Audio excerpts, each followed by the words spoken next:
Welcome to the Intoxicated Podcast, a weekly comedy talk show that dives into the personal lives of comedians, experts, and creators. I'm your host, Sarah McClellan, a very amateur stand-up comedian and self-proclaimed sad girl. It's the comedy podcast with a lot of heart. Feel hard and talk hard. This is the Intoxicated Podcast. Which is like what I assume about you. Yeah. But I didn't think of one for you, so we might have to skip that one. You can try. Unless I can think of one. Do you have any assumptions about Travis? I assume you're a cool guy. That's nice. Disagree. Couldn't be more wrong. Couldn't be more wrong. No. Just fucking around. Okay, yeah, I'll try to think of something. Try to come up with something. But oh my gosh, you guys, this is wonderful. We are back on the Intoxicated Podcast. Today on the show is a guest who's been on this podcast many, many times. Yeah. I meant to do the math and calculate how many hours of Travis Lindsay stuff is on the internet. Yeah. But I didn't do it. But it's a lot. Yeah. This would be your fourth solo, I think. I think so, yeah. Fourth solo. You did an episode with Martin, episode with Chris. Yep. Episode with Dan. That's 7. Yeah. Live stuff. All the live stuff. I've been on pretty much all the live. So he's an Intoxicated regular. Yeah. And I am always so glad to have him back on the podcast. He's okay at comedy, I guess. You know. Third best comedian in Halifax, Nova Scotia, Travis Lindsay. Hey, hello. That's me. Number 3. Can't crack silver, can ya? No. Well, surprisingly, it's hard to beat a group of 8 people and then someone with 400,000 followers. Who knew? Who knew that a single comedian doing it for 13 years 13 years can't beat a group of 8 and then a woman with millions of people who know who she is. Mm-hmm. You know, yeah, but that's all right. But, you know, third is better than nothing, Travis. So, congratulations. I'd rather have nothing because then I'm not. Would you rather? Yes, because then I'm not pressured to show up to the fucking event. Oh. And go, hi, I'm third place, because no one gives a fuck who you are. Are they having an event? I don't know. I hope not. I'm not going. I'm not going to go. That would be, I gotta say, so funny. I to see. go just because like COVID. Yeah, that's a blessing in disguise. But things are back. Like I don't. It feels like things are pretty normal. Concerts are happening. Shows are happening. Yeah, I know. Yeah, it's insanity. Like it is. I went to the Halifax Unplugged Comedy Fest Unplugged. Yeah. And that was full capacity show. Yeah. And I was sitting there going, this feels. Really, the only difference is you wear a mask when you stand up. Like it feels damn close to normal. Yeah. There was like a concert last night at the Cohen. Alan Doyle was at the Cohen, full capacity. Mm-hmm. Like, things are back. I don't think COVID can be an excuse anymore, to be honest. I think it can. It can.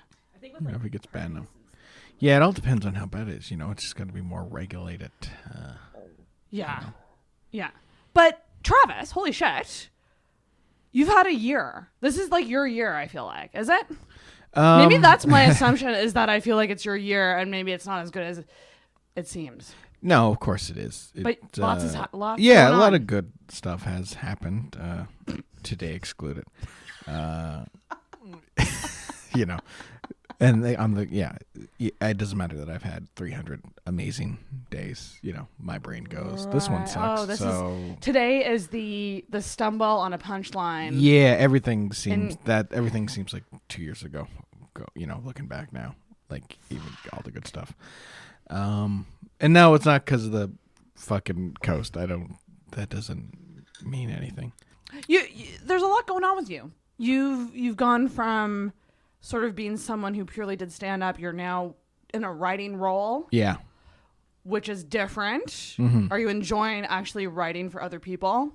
Yeah, I mean, I like the job. I like writing jokes and stuff, and that's all I'm getting, having to do all day is write jokes and shit. But it's harder for sure to not have your voice, which at the same time you don't want. You don't want someone to burn something that would work for you. Right. And there are plenty of times when I'm writing where I go, nah, this is mine. Yeah. This is mine. You don't, That's good. you don't get this baby. You know, I'm a surrogate, but every now and then I keep one of the kids for myself. Like, I love that metaphor. That's a good metaphor. yeah. Yeah, because writing for someone else's voice It's hard. is really, You know, really hard. Sometimes you give them this baby, and next thing you look around, it's in the dumpster, and you go, "What the fuck? I just gave you this healthy baby, and now he's digging in the trash." Is there a weird thing where like you see something you've written, and you see it do really well or get a good response, and you just go, "Yes, it's still a win for it's still a win." Yeah. Like copy jokes. Yeah. Like, when they get a big, boom, because that's like really in your voice and stuff, and those are where you feel. That's what I personally like the best is when a copy joke gets like a good, reaction. Good response. Yeah. Because you're like, that's mine. And I feel like that when I give someone the tag or something, on Yeah. the show and they use it and it works, and I go, okay, nice. Yeah. I think so many people are scared to take tags from other comics. But it's like, no, you're turning down a gift. Yeah. If you like it, that's it. If you don't like it, don't take it. Yeah. If it doesn't work for you, then whatever. But really, like a comic giving a tag is like, here's a present for you. Yeah. Here's Take. Do. I've just given you an extra 6 seconds of material. Yeah. Which is always good. Yeah. So how are you dealing with all these things going on? Okay. You overwhelmed? A little. We're about to go on a hiatus for Christmas time, so I'm gonna have like a month off of writing stuff, which is good. But I mean, at the same time, I'm like looking at I'm like, I don't have any sets booked. I don't have any shows coming up, which is kind of scary. In December? Yeah. I still want to do sets and everything, but I don't have anything in the books right now, which is like no fun. I got stuff afterwards. I got stuff in February, and I got stuff in April, and right. But in the next couple weeks, I don't have anything, and that's kind of putting me in a little panic. Hit up Mr. Clifton Cremo. Yeah, Clifton probably help you out. Have something on the go. Yeah. Man, the feeling of being safe and then all of a sudden not feeling safe. And then feeling safe and then not feeling safe. Yeah. It's not something everyone can do. No, you go nuts.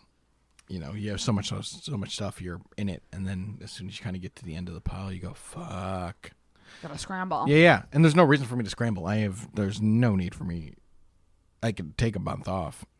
I'm good, but I don't want to be.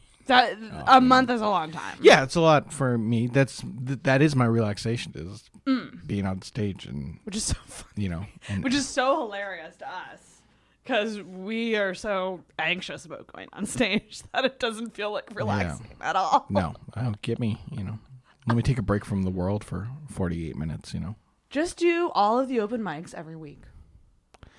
Yeah. You're not gonna get paid for them, but yeah, no, and I'm gonna show up and hit mics. Again, I just hate asking people and taking up time if I don't feel like I'm contributing new shit.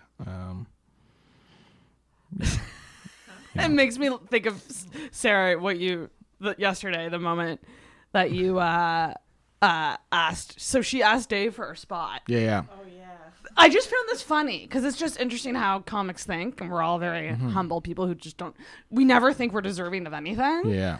And she asked Dave for her spot, and Dave gave her a ladies' night. Got offered ladies' night, and then she goes, "I feel like Dave is only giving me a spot because I asked." I went,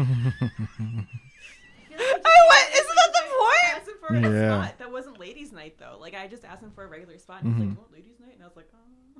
Well. I mean, I took it, but it was just a funny moment because I was just like, "But you wanted a spot." Oh yeah, those are usually the better shows too. Yeah. So. Have you done the Foggy Funnies yet? No. So that's an interesting new room. Yeah. It's encouraging. Okay. that's why I like it so much. It's an encouraging space. Yeah. And it's a little bit weird setup wise though, because you're kind of in this corner, and then the other section, like the crowd is in like another section, which is like fairly close to you, but you're kind of off from the crowds. Okay. So it feels kind of weird sometimes. I don't know if you found that, Sarah. Did you find that? No, I love it. Okay. I love how it's set up because like the crowd's not right in your face like usually is. See, I like that. Yeah. I don't like being far away. Me neither. I can't connect. It's harder to connect with people when you're starting out. Of course, that feels better to feel safer. Like, you feel like, oh, they can't hurt me. But in the long run, yeah, you want them. You want them close. It's actually easier for you to get them on your side and because this distance kills momentum. It kills connection. Yeah. You appear more like a fucking tiger Yeah. at the zoo. Yeah. Than someone who's like right here in the room with them. I would agree. There's an invisible cage when you're separated. Which is why I sometimes find beerly strange to do when that front area is not full. Yeah. It feels like that. Yeah, and that's usually the difference between a good beerly and a bad beerly is having people just there. In the front. Even if everyone else is kind of spread out, the fact that those people are there, these people up here will kind of listen. These people here will listen.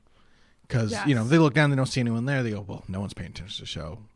This is not a thing worth looking at if people aren't sitting. Yeah.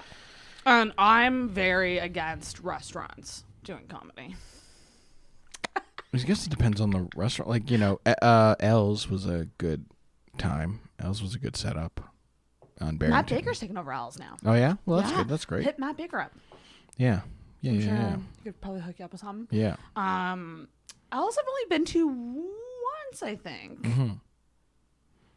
It was pretty good. But even then, like, if the tables are all, I don't know, I think it's table placement too. Mm-hmm. Like, if they're set up in a way that it's like, we're all watching a show. This is a show's happening. Mm-hmm. And also there's a stage there, so that helps. Yeah. I just find District 5 to be the toughest room. For me personally. Mm-hmm. I've never. Oh, it can be, but I think that's more of a Dartmouth thing than a room thing. Do you think? Yeah.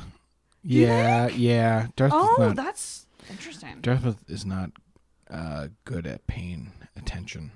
They have a very low attention. But I think that's also because they don't get a lot of performance shit there.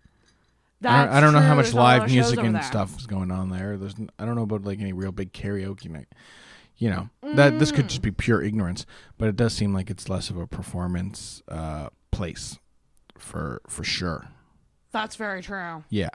I've often said, like, every time I go, I'm like, I feel like they don't like me because they can smell the Halifax. Yeah, like I've had fun at those shows there, but it's not like it's like, oh, that was a set that made me better. It was like, oh, I survived. I got some laughs. I got through. Yeah. Yes. Every time. But it's, you need those rooms too. Those rooms make you better as well. They make you tougher. Yeah. Tough skin. I've never had fun. And you shouldn't always have fun. This is, this is show business. Yes. Like there's still fucking work involved. It's a great point. Yeah. You shouldn't always have fun. No. Then there's other, like, I always have fun at Gus's. Like, even if it's bad, I have fun. Yeah, because everyone's usually in the same boat, Yeah. Oh boy. I just Why? like that analogy. But you just recorded a new album. I did. Second album. I did. It'll be out on the 26th. It's out now, bitches. So it's out today. Unless CD Baby fucks up again. No, I got an email today being like, it's in, it's good to go. Good. Yeah, finally. When that happened, I was just like, are you kidding me? It was the This most would only happen to you. miserable thing Oh, that's so frustrating. to try and, because I just wanted to be able to submit for Junos. Right. And it had to be out by the 5th. And I was like, well, shit. This thing's taking forever. I wasn't expecting to get it back in time, so I had totally written off Junos. And then Richard got it to me, and, it was perfect and sounded amazing. Yeah. And I was like, okay, well, I was like, I can still do it, but Dan's got one coming out. And I literally messaged Dan being like, are you going to hate me if I release this thing? I don't want to step on your fucking toes. I don't want to... Because the original date was before Dan's. Yeah, right? yeah, it was So 3 days second? before Dan's, Yeah. and just so I can get it out and submit it. Like, it wasn't even like I was like, I probably won't even promote it like too much. I just need to have it out there so I can submit it for this thing. Yeah. So I'm not sitting on it for a year and then being like, I hate this album. Right. And then, so yeah, everything lined up, and then it just was in the inspection queue, and then I was like, I got to look at this thing. And I saw that my last track was not listed as part of the tracks being inspected. So I had to resubmit my goddamn thing, re-upload all the audio. And then it was in the queue again, and then like it just was not coming out. I was like, okay, it's not coming out today. Maybe it'll still come out by the 5th, and literally each day I'm watching, and it's not, I'm not getting any emails, I'm not getting any updates. And then it became the 5th, and I'm like, well, here's what I got to do now. I got to go back, change everything, and I got to change the original release date, because the original release date would still say November 2nd, no matter when it came out. Yeah. Which would then disqualify me from Junos. So I had to adjust it to the 26th, and yeah. So, what a nightmare. Yeah, it was a big hassle.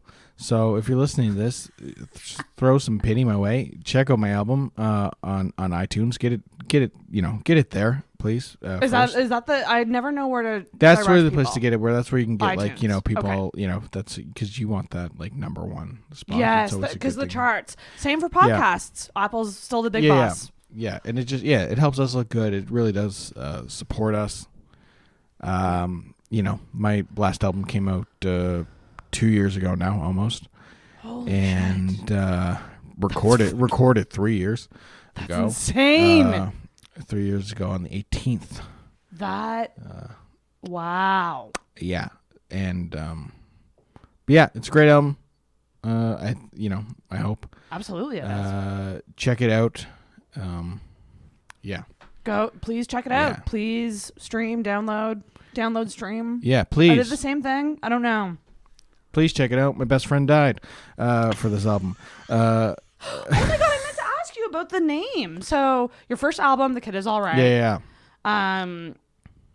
The second album is Killed at the Funeral. Yes. Yeah, What's the story behind it? Well, I mean, I think I kind of know. Well, yeah, that's more or less credit to good old Daniel Allen. Really? Who came up to me at Vaughn's funeral after we all had done our open mic.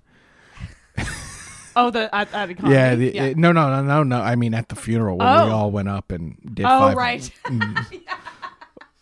Some people doing old bits and shit. And Daniel came up to me and goes, "Leave it to you to kill at a funeral." That's perfect. And then I was like, "Oh yeah, okay." So that's the album title, and you just my know little right away? tribute. I think so. Name. Well, yeah, I had a couple jotted down, and then when I realized, I am gonna have that little Andrew story in there. There was no other name for it. But I love that idea, though. Just the idea that comedy is like something that you can't escape. Like you will be turning to it, like to express yourself, even at something like a funeral. Yeah. It's my that's really cool. It's my weighted blanket. Just fucking jokes. I love that. When did comedy actually get to be a weighted blanket for you? Because we were just saying about how when you're new, it's very anxiety inducing, it's very stressful. But when did it get to a point where you were like, this is comfortable and this is my home now? January 20th, 2009, when I walked on stage for the first time. What? Really? Yeah. Nerves and shit were always there. But pre-show anxiety is not. Again, once I'm, going up in a plane to me is always scarier than landing. Because once I'm up there, fuck it. I'm either crashing or I'm landing. I have no control over this now. It's the takeoff that scares me. It's not jumping out of a plane. It's strapping on the parachute and hopping in. It's always that gets me sick. It's the walking up to the stage. Yeah. It's the getting your first couple words out. Mm-hmm.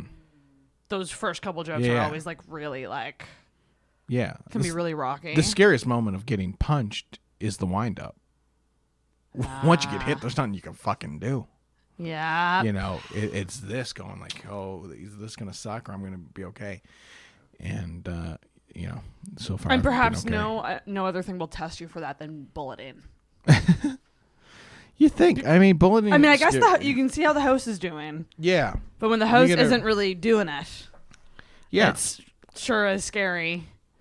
No, of course. Yeah. Yeah, it's.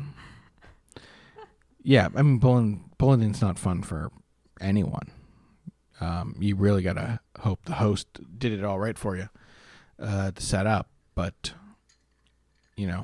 after a while, it is what it is. That third spot, that fourth spot is always the safety zone. Love third and fourth. Yeah, of course. It's an easier. The bumpers are up a little. The end can also be challenging because you might be dealing with a tired crowd. Yeah, which is the worst. When you're on late, you're constantly looking at the clock, going like, "Okay, the show's been going on this long now. The show's been going on." Yeah, and like not even the time of what time it is. It's just how long have people been sitting in this room listening to people. Yeah. Tell jokes. People can only handle so much. They really, really, and penultimate is also stressful because it's like you need to set up the crowd good for the headliner. Mm-hmm. But you're like, it's always funny whenever I see you on a mic because I always know if you're not headlining, you're going to be the second last. Like, I just know. Or bullet. You might get bullet sometimes. Yeah, I might get bullet. It depends on where I'm at. But you're never in the middle. I'm busy or I'm. No. But that's either. But you earn that shit. 13 years, people. 13 years. It's not even, earn it. It's usually like, can I go within the first couple because I got another show or something? Or, right. Or I'm on penultimate because I'm doing warm up at 22 and, I'm doing some other work and I can't get there until then. Are you still doing warm up? Yeah, I still do. I still do the warm up awesome. every Monday and stuff, and which is fun. Get to be a little looser and a little more me. I still think Halifax needs a late night open mic. Yeah, if there's 10 p.m. if start. people are willing to show up, absolutely. On a weekend. That could be fun. I mean, High Life used to start late. Yeah. We try to time it up so as soon as someone was done yucks, they could come up on that Thursday and. Exactly. Like if you're there anyway, why not do 2 in a night? Because I'd love to do 2 shows in a night sometime. That would be it's fun, especially when it's in different venues. Yeah, it's cool to go and show up with one group of comics, show up with some newer comics there. You haven't seen yet tonight, and that's would be the best. So okay, we're gonna get into a segment here. I think you're excited for this one. I think you need it. So we're going to get into the rant segment. I need to rant. And you have the floor. What is your rant? Okay, here's my rant. Oh, shit. Actually, let me take a shot of this. Take a shot. Salute. Oh, fuck, man. Cheese with some vodka. This probably isn't going to be like a Dan Hendricken rant where he just told people to watch Buffy. And it worked. I started watching Buffy.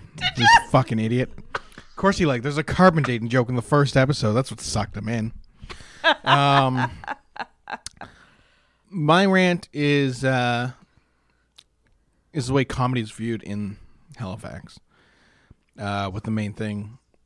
I just realized something with the coast, which is what annoyed me.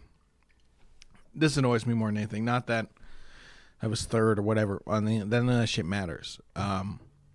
It just seems like there's a lack of knowledge and respect for comedy as an art in this city.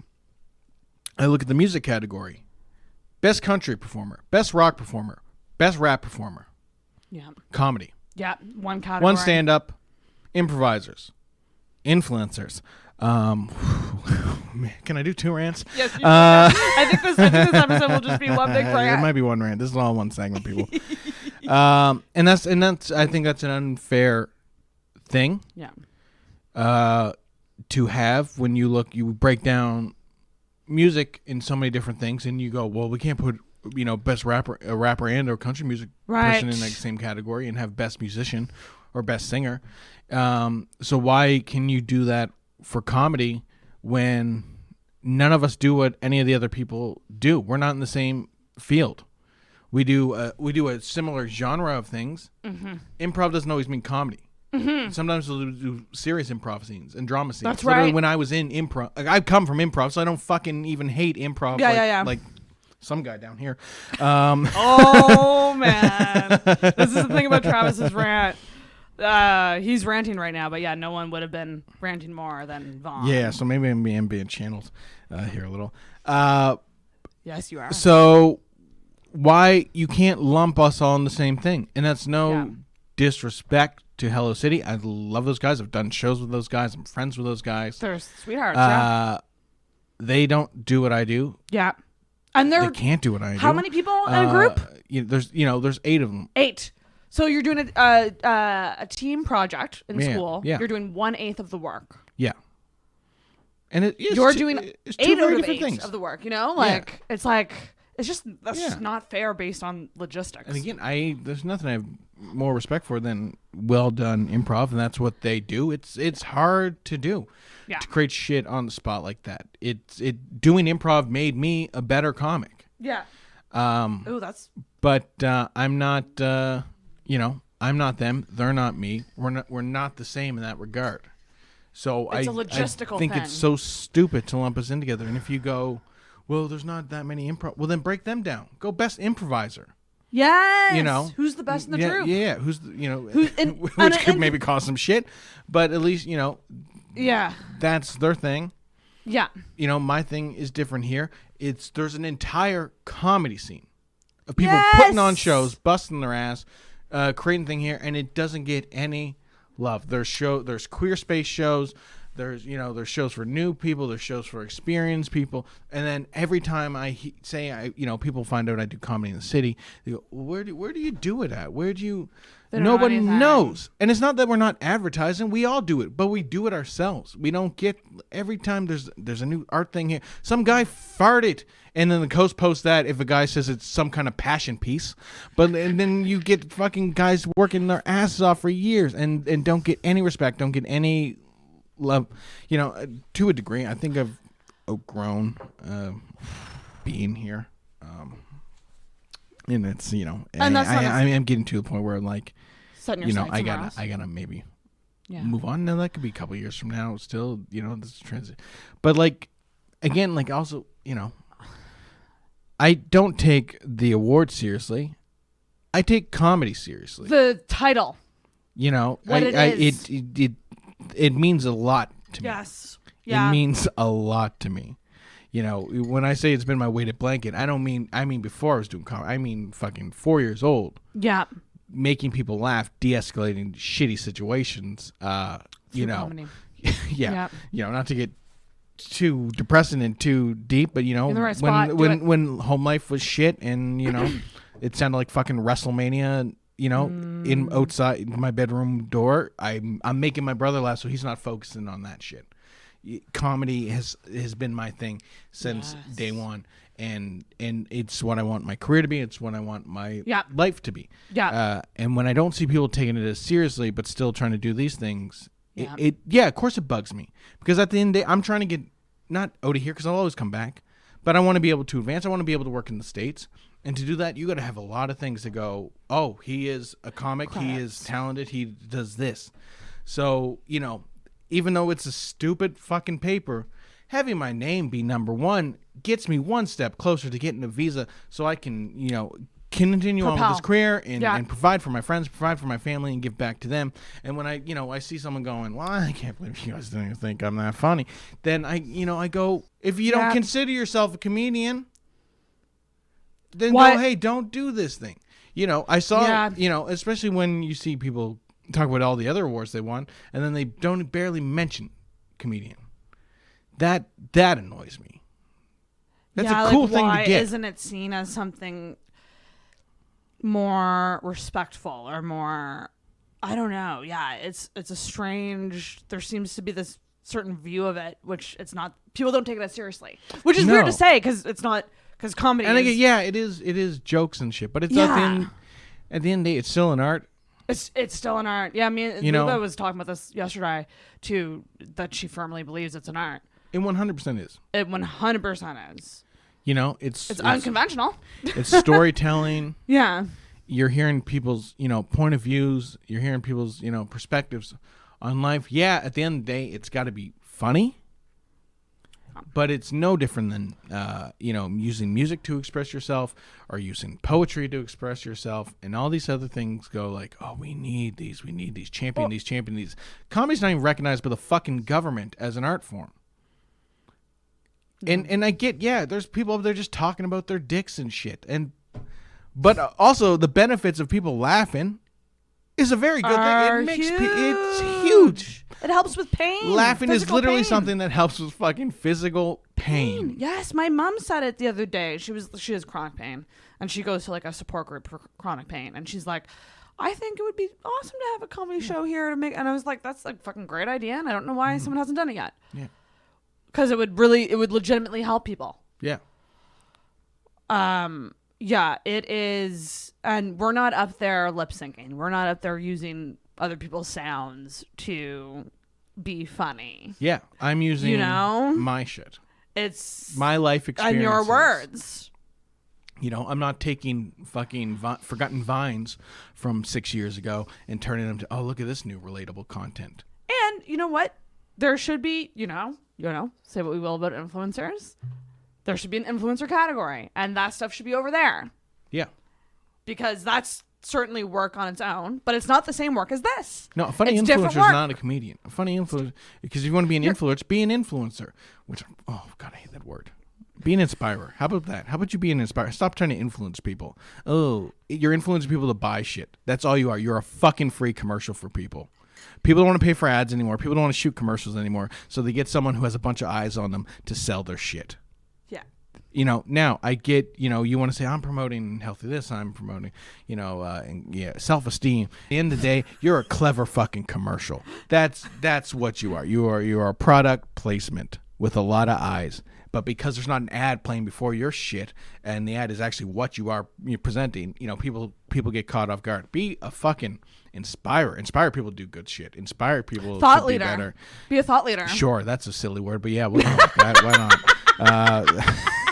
I only say it because we hear it in the podcast space a lot. Yeah. When we're pitching podcasts to like people who are like entrepreneurs or stuff, we say it as like, this might not be like you're not going to get a bunch of money for doing a podcast, but it's going to make you establish as a thought leader in a certain field. I guess you would say like anyone who does a TED Talk would be a thought leader. That sounds like a dangerous word. Thought leader? Yeah. You would be a comedian thought leader. Maybe. I don't know. Because you're I hear an thought expert. leader and it sounds like listen to what I'm saying. Don't listen to what the fuck I'm saying. If I say Leader something to you, is the weird thing. Yeah, leader. I don't. That's the word that kind of leader. makes it feel I don't. weird. Be your own leader. If you take something from me and you like it, good enough, but have it inspire your own goddamn thing. The biggest influence to me, we can talk about Clifton. Clifton inspired me to go buy WrestleMania tickets. He doesn't even know this. Okay. So I saw this. When's WrestleMania? April next year. In the States? In the States, in Dallas, Texas. And I've always wanted to go. And I'm, I was sitting around, I saw a commercial one night. I was like, man, I got to go someday. And then I was like, fuck someday. Yes. Looked at the bank account, said, you know what, I think I can do this. And I was like, here's what I'll do. I'll send out a feeler to one of my best friends. And because we've been talking about it since high school, about going to WrestleMania someday. We used to go to all the time when WWE would come here. And I was like, man, I'm thinking about WrestleMania this year. And then he messaged me back like, I'm down if you're down. And I was like, that's all I need to hear. This was a feeler. I was going to go by myself, even if you said no, probably. And I bought those tickets. And I did it because I saw Clifton was in fucking Rhode Island taking pictures with Breaking Bad and Jay and Silent Bob. And I went, this is so cool. He didn't say anything. He just went and did it. And I was like, he did it because he likes it. Yes! And I was like, why can't I just go and do the things I like? I'm going to go to Disney World again. I'm going to do this shit again. And I just, we're all going to die. And I was like, to me, I was like, that's an influencer. That's an inspirer. And there was no weird intent behind it. No ad attached to it. It was just, here's what I'm doing. It's pretty Live fucking your life. fun. And then the people will come. You know what, Clifton? So this is so funny that you say that because he's also inspired me too. Because there was just a random day at work where he sent me a screenshot of Whitney Cummings in Maine. Oh, yeah. He said road trip. And I said, oh, fuck, I want to say yes, but I don't know about money and I don't have a passport. My passport's not renewed. Yeah. And I just went into I really, really want to say yes, but I don't know. Yeah. And then he's like, oh, I just got them. Two tickets front row. Yeah. There you go. And I was like, I guess we're going. Boy, he's really calm. Clifton, I guess we're going. Fuck! I guess I have no choice now, but I mean, I have to get the passport renewed anyway. So that's catalyst to do that. Also, we're driving, so there's no plane ticket. Like, it won't be as pricey. And now I'm going to be in the front row for Whitney Cummings. Yeah. And she signs tits after shows, so I'm going to get my tits signed by Whitney. There you go. So there we go. Clifton Cremo inspiring people That's to inspiring. take trips to see things that they love. No TikTok dance required. No TikTok dance required. No hashtags required. You know what I find the most funny about TikToks? Mm-hmm. Especially the ones that are like inspirational, or it'll be someone, but it'll just be, I don't know who needs to hear this, but every day you should like it just becomes this weird like they just put a song over what they're saying, and it's all of a sudden very serious and inspirational. But then you'll see like in the hashtags, all the hashtags are whatever the trending hashtags are. Of course. Yeah, so it'll be like, I'm trying to work on a joke with this, but how it's like, oh, it's so nice to see people talking about mental health on the internet. But then you scroll down and see hashtags KFC secret menu hacks. Yeah. Yeah, of course, yeah. Because it's trending. Because nothing's better for your fucking mental health than a double down. They're really doubling down, aren't they? Better double down on your mental health. You know, they're a double downer. That's all right. But it is. That's never stopped anyone thing. from winning a Coast Award, so you're still in the running. And I was telling Sarah this before you came. Like, so much of why someone gains influence or gains these followers in this like fanatic fan base is they've said, I'm officially bringing you into my life, and I'm going to post all the time about my life, and you guys are open to hear it, and I will film funny moments as they happen, and I officially, like, there's no wall anymore. No. They're in. Yeah. And comedians, not a lot of us do that. We save it for the stage. So here's my life. I've taken time. Yeah. No, there are times where something happens. I bring it to the stage that day. There are times where you got to sit on it, wait on it, and you kind of, you reflect, and then you present it. But I'm sure if every comedian was forced at gunpoint to like make TikToks every single day about their life, they would be funny too. But we don't do that. No, because there's such a weird glossy insincerity. And now I'm not saying every single person that posts stuff is a phony and whatever, but it's not possible that your life is that interesting. It's not. There's 23 other hours in a day where I know you're not doing shit. You're either just stressing about that goddamn thing. You spent 20 fucking minutes trying to get the camera angle right on your asparagus. Like, it doesn't, like, no one gives a shit. Like, the Osbournes, when, are, like, credited with, like, being, like, the Kickstarter of, like, what got reality TV big. When they would film the Osbournes, it was a very sincere show because they filmed this goddamn family for a fucking year. Yeah. They needed a year to get 10 episodes of interesting television. Now, when you watch there's a new Real Housewives every they take a 2-week break, Kardashians, boom, boom. And then you realize all this stuff is a lot of it's horseshit. It's all faked up stuff. There's like, oh, we do have this thing coming up. But yeah, what kind of drama can we insert? Because at the end of the day, no one's life, even a goddamn Kardashian, who has Kanye West and Caitlyn Jenner attached to him, is not that interesting every single day. But then Hollywood realized, oh, we can crank these out if we kind of set up stuff, and we don't need to take a year filming. We can do it in 3 months chunks. And we can get 4 seasons out a year if we create chaos. If we go, started off by talking about this. Hey, what if you do now? Oh, you're not really that jealous, but how about you act a little more jealous? It's such phony shit. Like, no one is having amazing days every single day. It's interesting because Nikki Glaser is filming a reality show right now, and I'm hearing all about it through her podcast. Yeah, because she does a daily podcast, so she talks about it. And she was always someone who was like, I want to do a reality, and she killed it on Fuckboy Island. Like, she was a great host. But now this reality show is like she's bringing cameras into her life. Yeah. And she's like, yeah, this is too much. She's like very honest about it. She's like, I didn't realize how often these cameras would be around and how awkward it is all the time. And they go, talk about this, bring up this. Yeah. If you notice, anytime there's like a sit down between two characters in a reality show, there's no planned. Sincere talking point to start off. It goes, so how are you and Preston doing? And you go, you didn't even look at the menu. You didn't go, what do you think about having? You didn't go, oh, hey. You didn't the traffic. Bring up weather. You had no actual start. It's like when people like on movies talk on phones and they go, all right, yeah, I'll be there in an hour. No, goodbye? Is there someone else on the other line going, hello? Oh, fuck me. It's not sincere. You're right. And I don't know, I don't want to be like, I see the facade. I see the truth.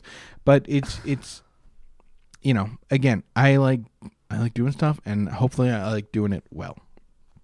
And I feel like some people don't care about that. Like I've said this before. Some people love comedy, other people love laughs. They don't care if it's a very clever or good joke. All they know is they got laughs. That's good enough for me, and that's fine. Some people need that. Some people just need to get the laugh. Do what you got to do. You're not going to end up affecting my life.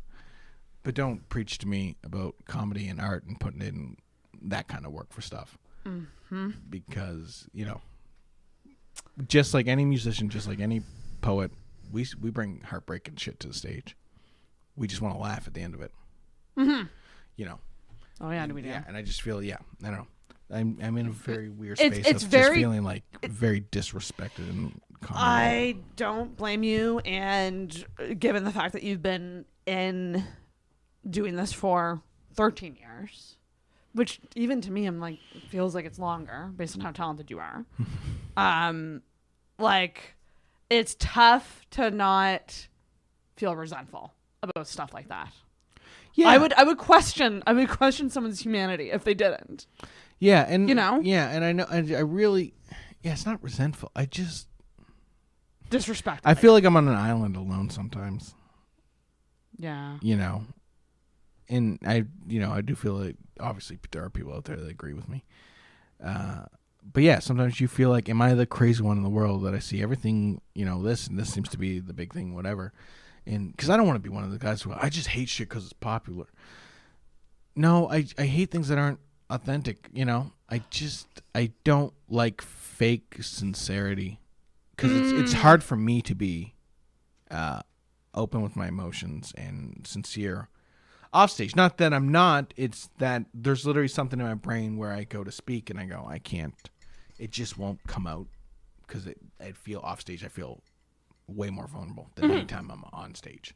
Yeah. I will talk about anything. Yeah. On stage. The stage is your safe space. Again, yeah, and that's, I'm going to a doctor soon to see if I can get some, references for other, people to see what's wrong with my brain.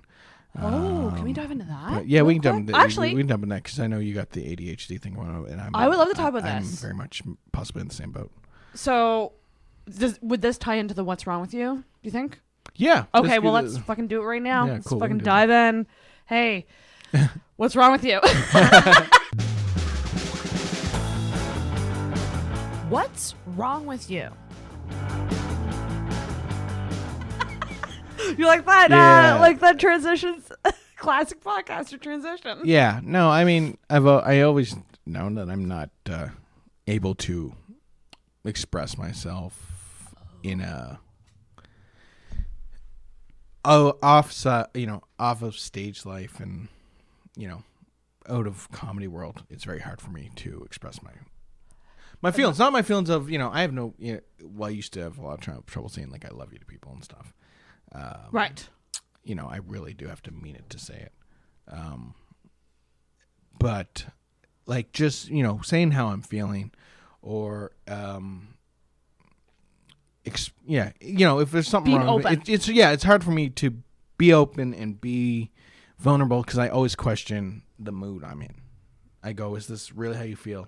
Or are you just angry right now? Sit on, like, I'm someone who, I don't know what's, I don't realize I've been upset about something until 3 months later, and I go, oh, okay, this is why it bugged me. Then I can formulate how I feel, and then I can even then it's hard for me to express it. Something just stops in my head. If I'm having a serious conversation with someone, and we're trying to work through, there's a lot of pauses.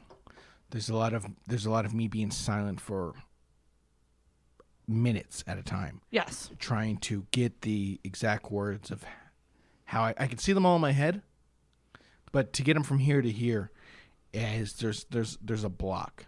Fascinating. And I'd like to know why. Like the only reason I can even do it here, It's I because see there's a mics mic. and I see cameras. Yeah, it's performance. And even though I'm being 100% honest, I'm not putting anything on. Something in my brain goes, "Oh, he's Travis on stage. He's not being Travis off stage right now." I feel it's a weird safe space for me. And no matter who would be sitting here right now, I could kind of be open with. Can I offer a theory behind this? Mm-hmm. Do you think it's because when you were younger, you weren't given that platform to feel the feelings and like express yourself because you were too busy concentrating on other people's feelings? Oh yeah, the 100% that kind of stuff. But the connection between I do know it's in this regard. Yes, I do know it's a lot of. Anytime I spoke up, I got in trouble. Exactly. Because it was going to get other people in trouble for being open and honest. Yeah.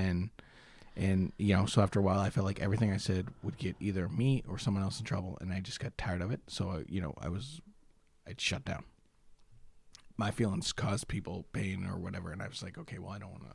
You don't want to do that. I don't want to ruffle any feathers, even though there's worse shit going on, because I'm not speaking up. So I do get there's that thing there. The other stuff is just me being a quiet person in general off stage, like what you and Dan were talking about. Yeah. I am interested in people sure. I want to, but it is very hard for me sometimes to focus, and I drift out without knowing. I wish there was a camera on me when I'm home alone watching a fucking Netflix documentary or something. The amount of rewinding I have to do, because without me even notice, I'm on my phone now. It takes me 3 hours to watch a 1 hour thing because I'm constantly rewinding back to listen. Unfortunately, you can't do that in a conversation. And I drift out, and I don't mean to drift out. It's not me going, oh, I don't give a shit. I literally almost wake up in like I've fallen asleep, and then I go, oh, this person, I'm not paying attention, which I have and learned that's is the thing that is a ADHD trait. Well, I'm just wondering. I'm wondering if that could be Yeah. it, because this is something that's so prominent amongst people, and it goes undiagnosed so frequently. Yeah. And it truly is your brain short circuits all the time. Yeah. And I find it to be the case too with me. And it's, that's tricky. And the quiet thing, like I always tell people, I'm like, stop taking it personally. Like, because it doesn't mean you don't care. No. Like, you truly are such a good observer, and like you speak words that mean things, and you're not someone who just talks to talk. This has been a theme on the episodes lately. Just talking at someone as opposed to talking with them. Like, you don't do that. You don't say unnecessary words when you talk. It generally means things. Yeah, my thing was always like, I don't like words, and I think if you're saying something, you don't have to be saying it. You can have conversations and that, and I don't fault anyone for talking. In fact, I love when people don't shut up, because then it gives me an opportunity just to try and listen, and I don't need to panic about in my head. Yeah, of course. But when you're not someone who talks and does not feel comfortable with conversation, it's rough. If we're not talking wrestling Disney comedy, it's hard for my brain to be confident in what I'm saying and what I'm doing. Now, again, you put a mic in front of my face, I can be confident about fucking crackers for 20 minutes if I need to be. But off stage, I go, shut up, you don't know what you're talking about. There's constantly a voice in my head going, you don't know what you're talking about. You're in me. And again, I know, because I know there are some people listening right now going, that's not the case. You know that. And I do know that. But that's why I'm trying to get this fucking brain thing figured out, which is, it's scary, because before I thought it was just me, and I thought it was something I can just work on. And then to find out, like, oh, you may have like an actual neurological thing, is like both very exciting and very upsetting to me. because Ooh, why is it upsetting? Because I panic then like, oh, I'm just this way, and there's no helping it. and there's I can take No medications solution. in that, but Well, you want to know what? The medication thing is interesting because I've never been medicated for any mental illness in my entire life. I've been raw dogging it for 34 years. Yeah. And it's like I hear from people, especially ADHD meds, because they kick in very fast. If they're a stimulant, they will kick in within a couple days. Yeah. And I guess it's like if you're someone who, I know with me, it's I'm chronically overwhelmed is how I describe it, just constantly. And it's like they described it as like your brain, it's like a busy cafe or a busy restaurant, and like you're hearing sounds all busy, and then like you take the pill and it's quiet. Yeah. And like that's all I've ever wanted was to feel calm. Yeah. Because I don't think I've felt calm since I was a baby. Like I truly and that's the thing. And it's and the way that ADHD like shows itself in people is so wildly different, although it's all kind of linked to the same thing. It's worth fucking looking into. Yeah, so I got a doctor appointment Tuesday. So you're going to well, I'm going to my family doctor trying to get recommended for some shit because I saw how hard it is to get into stuff, and I'm hoping he can kind of help me a little. He'll probably recommend. So if it's ADHD that they're looking at, or that you think you might have, I'm gonna look for a couple different things.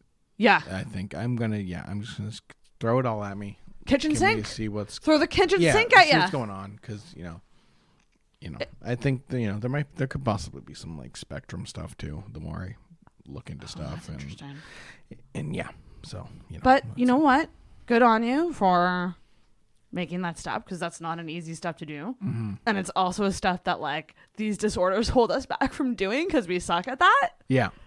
Like, that's the thing about, like, ADHD. It's like just having it makes it very impossible to take the steps to get help because there's so many. No, it's brutal. Like, and I went through that quiz, like a quiz thing, and it was like, if you answered yes to 6 of these or whatever, you're if you didn't answer yes to 6, but you answered the first 3, you're also heavily. And I answered 6 and the first 3. And of course, so you go through mixed emotions, being like, oh, this is the thing. And at the same time, you kind of I got into a panic being like, oh, I'm constantly going to be broken. And that's my own thing, again, because there's 2 brains, Travis. There's the voice in my head going, no, that's not true.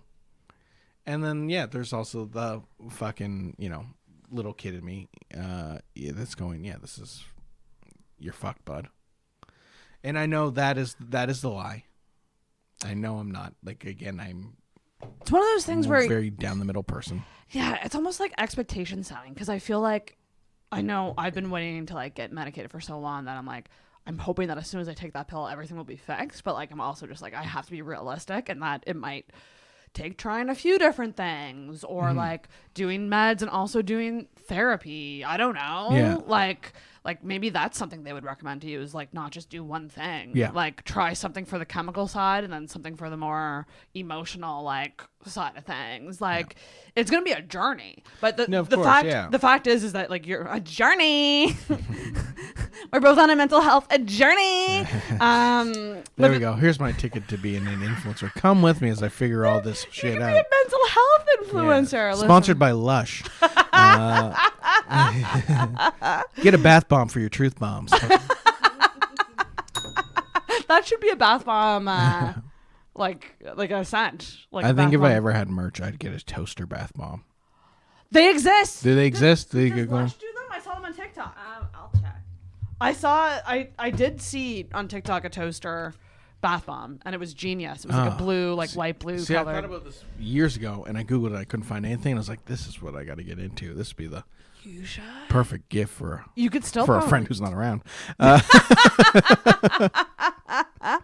Yeah, no, that's true. Yeah, does it exist? It does, but it's not Lush. It's like Royal Essence. Royal Essence. That's the first thing that came up. Bath bomb. Etsy. Oh yes. Oh, on Etsy, someone did it. Oh yeah, look. Okay, there are some now. Yeah. See, I waited too long. You did. You gotta take these ideas when they happen. I know. You really, really do. I really do. You know, unless you're a girl with a haunted doll, in which case maybe do some research before you call your podcast Intoxicated. Kelsey, I hope you're doing well. Fuck you, Kelsey. No, I don't know who you are. I'm sorry. I'm stoked for you. I think this is gonna be all good things, and I understand the fear. Yeah. But I also feel like I personally like the label, like knowing that you're diagnosed with this. To me, it's like reassuring, but I don't know. I guess I can kind of see how it's also scary. Yeah, it's both. It's then it's like, it's what's nice next? to have What's next? answers, but answers are the thing that have always scared me. Whether I knew what it was or not, you know? Like literally, you know, something as small as like prom. The girl that took the prom, I knew she was going to say yes. Told she was going to say yes. People asked her and they said, well, if Travis asks, I will say yes. I still couldn't get the words out of my mouth. Because in my mind, I go, as soon as I say it, that answer's going to change. I certainty and locked in shit scares the fuck out of me. Uh-oh. I like to go on the fly. You know, I like Gray doors area. staying open. I don't like any door ever being closed. I like to know if I need to go through this door, I can go through this door.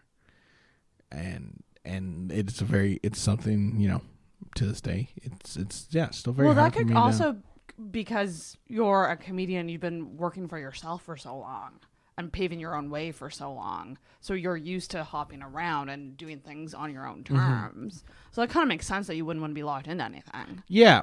You want the freedom to get out if you can. Yeah, and by that, you know, I just mean, you know, definitive yeses or nos always scare me. You know, I rather know it's a no, but never actually hear the word than to hear it and go. Ah.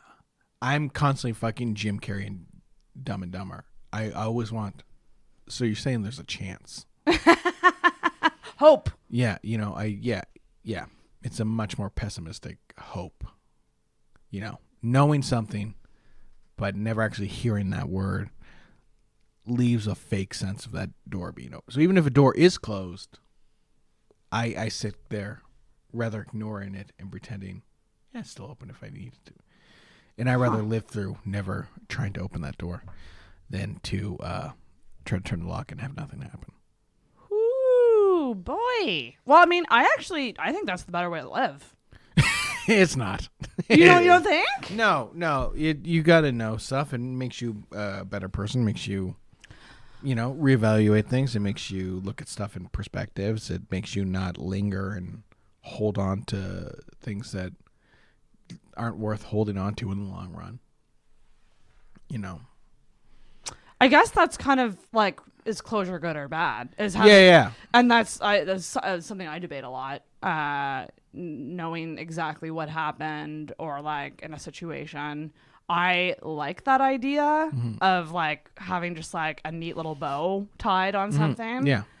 Even though if the bow sucks. Yeah. No, closure is the thing people should strive to get. Like, But then the argument against it is like, well, what's it changing? It makes you not fixate on that thing. Yes. You know, it makes you, okay, now I can focus on something else that's maybe healthier, maybe more positive. Yeah. To not do that and constantly live with, you know, something just collecting dust for the sake of not having to put that thing away is not good. Because, like, I feel like if you're ever someone who's just like, should I do something? Should I do something? Should I do? And you're just constantly thinking about, should I do it? Should I do it? You should probably do it. Yeah. Like, I think about the message that you wrote in the chat when you did your album. Just being like, I have so many spots for openers. I don't want you guys thinking that I don't think you're funny if you didn't get asked. Like, you, and I could, when you sent that, I was like, I can totally see where you're coming from, because you were probably sitting there going, they're going to see posters. They're not going to see their name. They're going to think I'm an asshole. Like you're jumping ahead. Yeah, I was so stressed about that. And that's the thing. I go, that's really nice of you. Yeah. Because you're telling people, like, doesn't mean I don't appreciate you. Like, if you're not opening for my album, Yeah. but you want to make sure you pick the right people for your album. Yeah, and, you know, I just give everyone, a little love. Like, so there's people that did my last one. I thought it was a great thing to do. This, and there was different people that did, other than Martin. Martin did both of them, but Martin got the Andrew spot because he gave me the Andrew spot at Gus's. So, I just paid it forward there. Kat did my last one. So, I wanted to give some new people up. I wanted to give, Brittany's, like, I'm such a big fan of Brittany. And, and I love Halef and Matt. You picked the right people. And it's nothing against people who didn't get picked. And it's not not also this big thing if you didn't get picked. No. I'm gonna do another album like that. There you go. Will happen, and it'll be, probably a different lineup again. Yeah. Also, it's Travis's night. Yeah. So who? But of course, in my head, that's the last thing I give two shits about. And I just want I want everyone to have fun. I wanted it to be like a, like a celebration thing for everyone. Did you feel good about the album tapings? I did feel good, and it was nice that people came out and comics came out, and again, like I said, like I've said on here before, I feel very out of place sometimes in the scene now. I don't feel like I'm, which is interesting.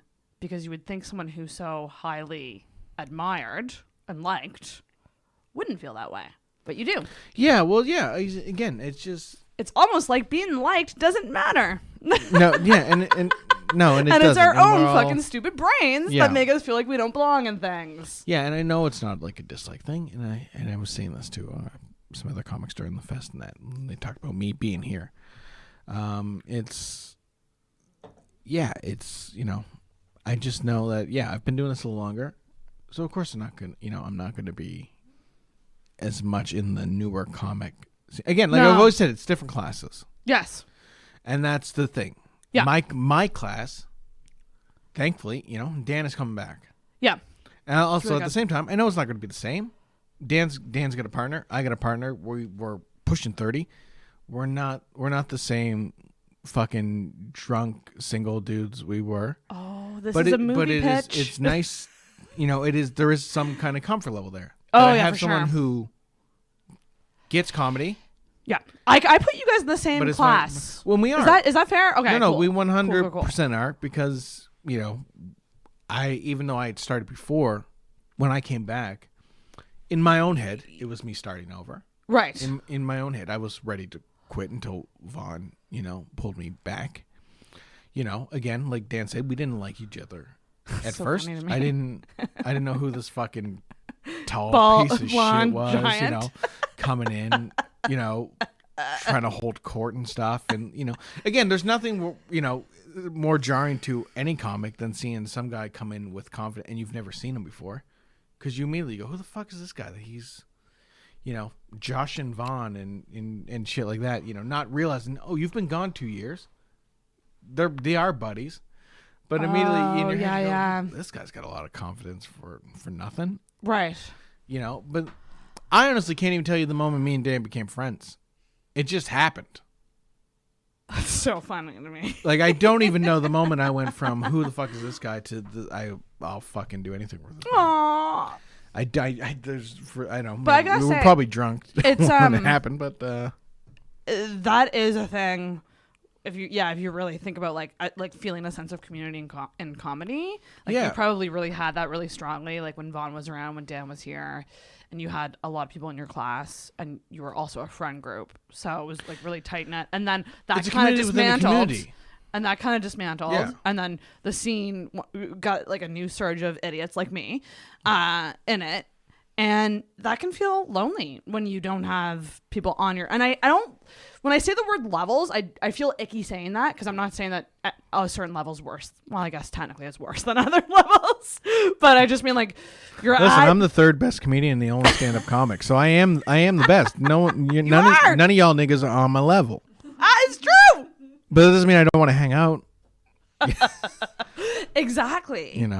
It can feel lonely when you don't have someone to bond with over, because I feel that way currently. I feel like I'm totally alone in terms of where I'm at. Yeah, and like it's a truly lonely art form on its own. It's lonely.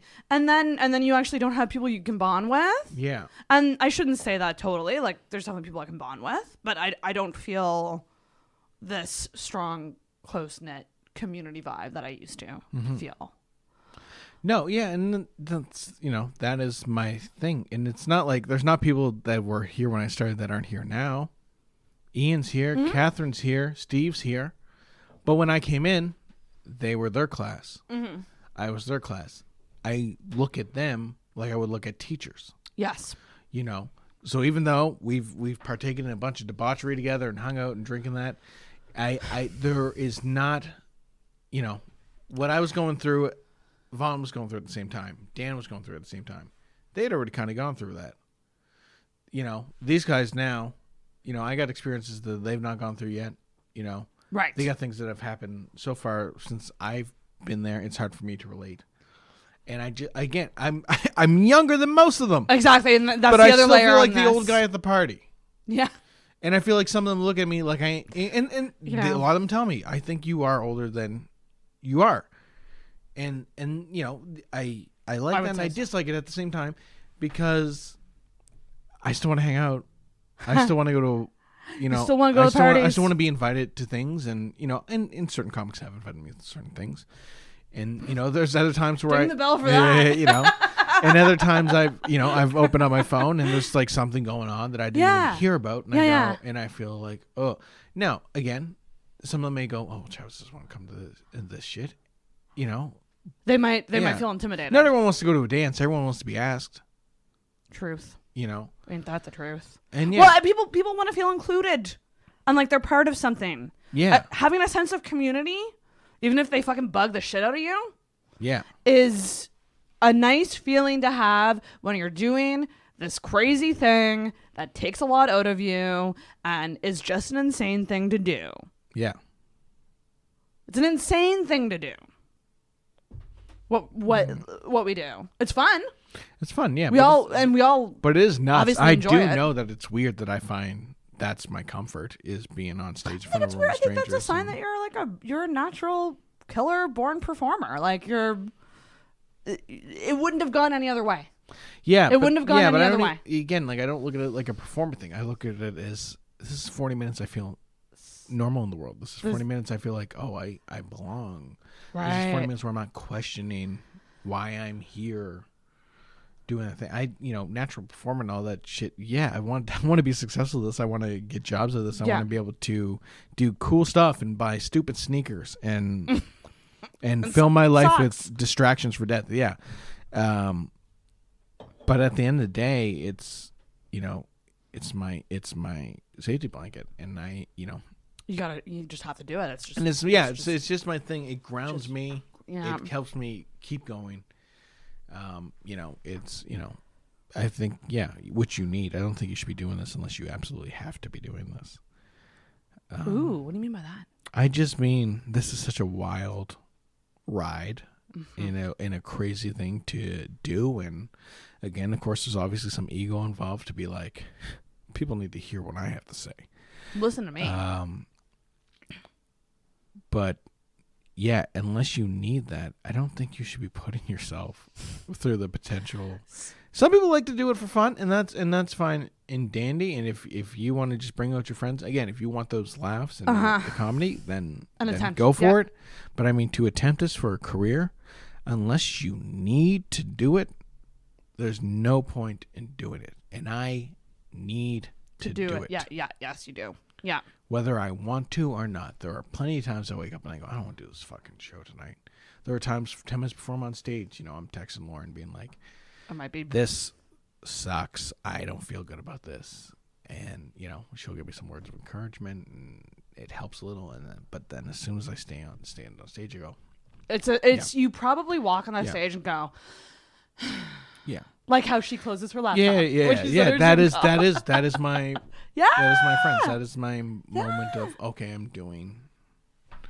It feels natural to you to do it. And again, that was my, like I said, the first time I went on stage. I didn't give a shit that I won the talent show. I was happy. Oddly enough, it was kind of like the ADHD thing where I went, oh, this is it. This is the thing it clicked. I was trying to figure out. Yeah. This doesn't mean it didn't stop me from puking for the first 6 months. Anytime I had to go on stage, it didn't. But the moment I had jumped out of that plane, I just felt like I can land. Oh, I love that. Oh, my heart. Well, I want to go back to something you said about like not doing it unless you have to. Yeah. Because like I firmly believe that comedy can be not great if you are in a bad place mental health wise. Like if you are truly struggling and then you have to walk on stage and get validation from people and walk off that stage with the potential to not get that validation, to potentially bomb or not do well.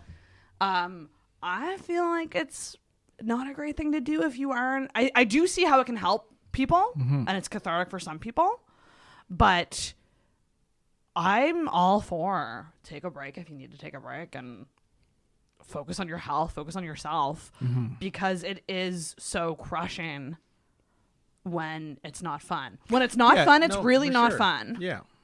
When you're new, I mean, keep in mind, I'm still very new. Yeah. So I suck. There's growing pains. There's growing pains. Yeah. And I feel like some people are just like, no, you just gotta do it. Like, and I personally am like, I don't want to be on autopilot. Like, I don't want to be up there saying words that I'm not feeling or like present in. It goes back to the authenticity thing. Yeah. Like, I care more about being authentic than I do about having people see that I'm on a bunch of shows and I'm doing the work, so to speak. Because to me, it's like there's still work to be done in stand-up that's not on the stage. You're also a lot of it is. What's that? You're gonna bomb more. Yeah. And for the wrong reasons. Yeah, exactly. You're not bombing because you're taking chances and you're trying to figure stuff. You're bombing because you're not in you it. don't. Yeah, you don't believe what you're saying. Exactly. And no matter how, whether it's a smart audience or not, they're gonna know. They're gonna feel that you don't want to be up there. Phony. That's the one thing you can always tell. Yeah. Any dummy can do a fucking cover of Wonderwall, and everyone goes, "Oh, this is good." He's going through. But for you to try and talk about your life or talk about your observations and you don't believe the shit you're saying, people know you're full of horse shit. And they're not going to buy into it. They're not going to come along with you, because why should they when you're literally saying it from you're yelling from the bottom of the steps. It's literally like when your mom goes, "Go tell your brother dinner's ready." And you just literally, "Hey, dinner's ready." They go, "Well, we could have fucking done that." Yes. They want to see you put in the effort for what you're saying, because okay, now there's a little conviction here. Yeah, and that's the thing. Like I think it can be not great. Yeah. So when I see people like Tanya posting, I'm taking a couple weeks off. I just go, I'm fucking proud of you. Good for you for literally going, and my brain means more right now than me showing other people that I'm hustling. Because don't get me wrong, I truly do think, me personally, I learn best by doing. I like doing a bunch of shows in a week. I feel like the momentum helps me. Yep, me too. But I also am like, I have had times where I just literally, I had to stop because I wasn't writing new stuff. I didn't believe in my old stuff. I was feeling like shit because I was like going to open mics and like spending evenings in this vulnerable space of bombing and not doing well, and then also dealing with personal stuff and not doing well in that area. And it's just like, oh, it's a lot of not doing well. Yeah. So I should probably, you know what I mean? Yeah. Like, should probably take some nights off and have a fucking bubble bath. No, and it's like, people like comics who go, "Oh, this is my therapy. This is therapy." Yeah, I don't blame And that. it's not, and people think, I think people look at it wrong, because I think it is, but it's a different thing. It's not therapy to make you better. It's therapy to get shit off your chest. Yes, that's what it is. It's therapeutic. What Vaughn said. It's therapeutic, not therapy. Yeah, it's not. There's not a doctor analyzing what you've just said. It's you getting shit off your chest. Yeah. And that can be very therapeutic. They can help you work through shit. That can boom. But it's not gonna fix you. You're not gonna end your set with like, "That's my time. Thank you. Good night." And here's your diagnosis. And if it fixes you, the only way that it could fix you in that moment is because you're getting validation and it's making you feel good. So it's giving you happy feelings to go, yay, I feel good for the 5 to 7 minutes that I'm here. Yeah. And then you walk off stage and go, oh, I'm still sad about this thing. That's placebo.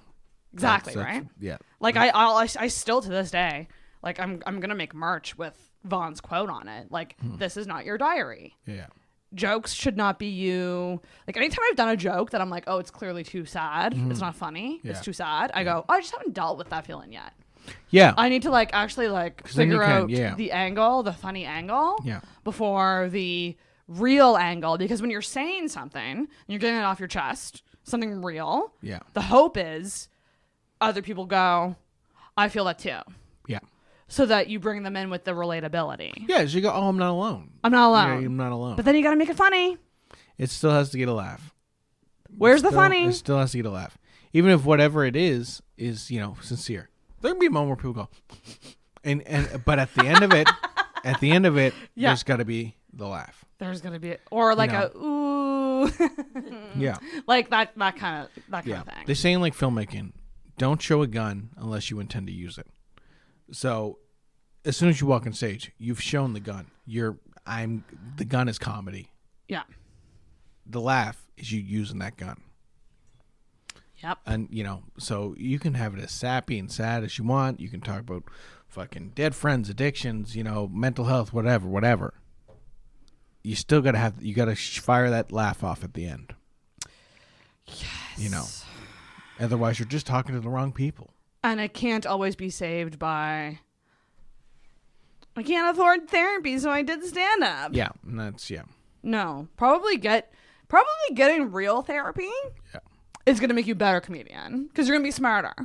Well, yeah, you're going to be more, self-aware. You'll be more self-aware. You'll know more things about yourself that you can Yeah. dive into and like kind of, Yeah. ooh, I figured that out, that connected to that. So what's funny about that? No. Like it's get real therapy. Don't just do stand-up. Yeah. And also maybe, I don't know.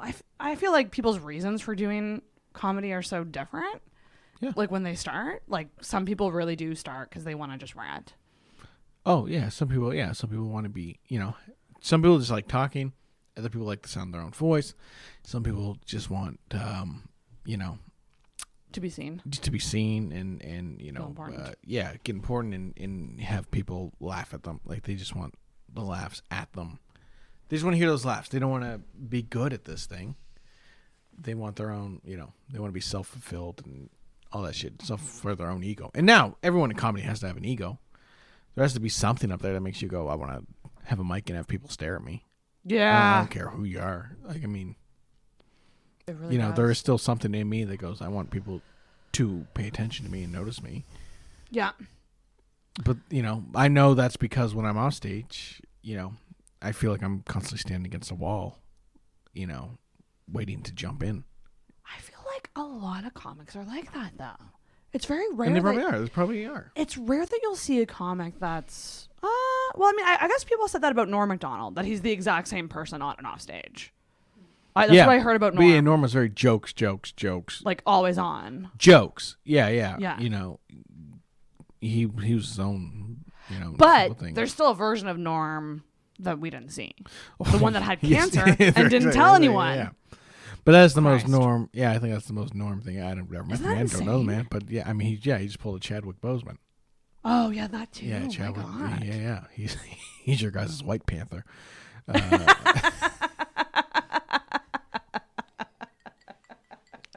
So true.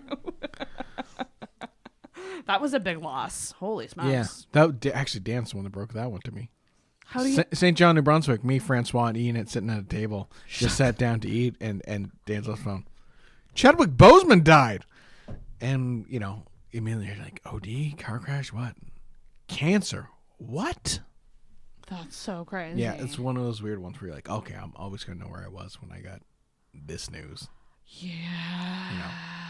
Wow. Thank God for Black Captain America, or we'd be fucked in the Marvel universe. Just to have no one know. That's crazy. Yeah, it's a wild thing. Like also cancer's a hard thing. It's hard enough to hide a cold, let alone fucking cancer. Yeah. Are Do you you- know what are kind of you cancer they had? He had colon, which sucks. Chadwick? Yeah. Yeah, which sucks because it's such an easy fucking fix. That go Is it? go check yourself. If you get regular checkups, they can kind of catch that shit, before it spreads too far. But there's such a stigma amongst men. I don't want a doctor's finger in my ass. I didn't fucking think of that. That's Yeah. such a good point. that, yeah, a lot of us, don't get checked because of our own awkwardness and insecurities around it. Yeah, which is again, it's like there's a joke I'm trying to workshop on stage now where a man for 2 years jizzed out his ass and farted out his dick with like shit out his dick, and he didn't see a doctor for 2 years. Yeah. He's literally shooting shit out his dick, and he's still going, we'll see how this plays out. I'm not going to a doctor for this. Holy Lord. Because guys can't be seen anything other than cool or tough. And a lot of male friends in my life, if they have a headache, won't take Advil. And it pisses me off. Well, that's the stupidest thing. They deserve an aneurysm. It's one of those things that I'm like, what the fuck? See, I had a friend that literally like was very much so of that, like, suck it up. Yeah. And anytime I would complain about a headache, it was just drink some water. It was the stupidest fucking thing in the world. And that's such an easy. You don't even need to go to anyone. If you don't have to go to anyone, you can fix your problem. Fix your fucking problem. Listen, I have no right to talk when it comes to if you got something wrong, go check it out. Because I am very much someone who I'll feel a pain in the middle, and then I go, oh, that's cancer. And I just won't do anything about it. I'll just go, oh, you had a good run. You're paranoid about it, but you won't do anything about it. Yeah, again, definitive answers. Door closing. Same shit for me. But if the thing is get a Tylenol, motherfucker, no one needs to know you took a Tylenol. And it's great. It's fine, and it'll make you feel better. Like that's such a silly, I cannot stupid wait thing to do. To be medicated. I'm truly so excited. You have no idea. Yeah. I'm for this assessment, ADHD assessment, which is apparently a 2-hour Zoom call. I'm dressing up. I'm going to ace this test. And let me tell you, if I walk away and they're like, sorry, you don't have it. Yeah. I'm done. I'm off that fucking bridge. I don't want that definitive answer because I've never been so sure of something in my life. Yeah. So in a way, me wanting that answer is me going, I just want to prove that I'm right. Yeah, of course. Because a lot of people say they have different things and they've never actually gotten, even depression. I mean, everyone says they're depressed, but like, are any of us getting actual diagnosis? No, I've never been diagnosed, but there's those times where you're like, I can't get out of bed in the morning. I love that you whispered that. Yeah. Do you still have those days? No, not so much. Not like that kind of thing, but it definitely go like, it's just definitely probably more ADHD than it is depression. Yeah. Which, can have some symptoms that are very similar. But like the ADHD causes depression. Yeah. And I'm one of those people, like, again, I'm someone who will be ready for whatever I need to do. I'm ready to go out the door. If I got a meeting or something or work, I can be dressed, ready, complete, good to go.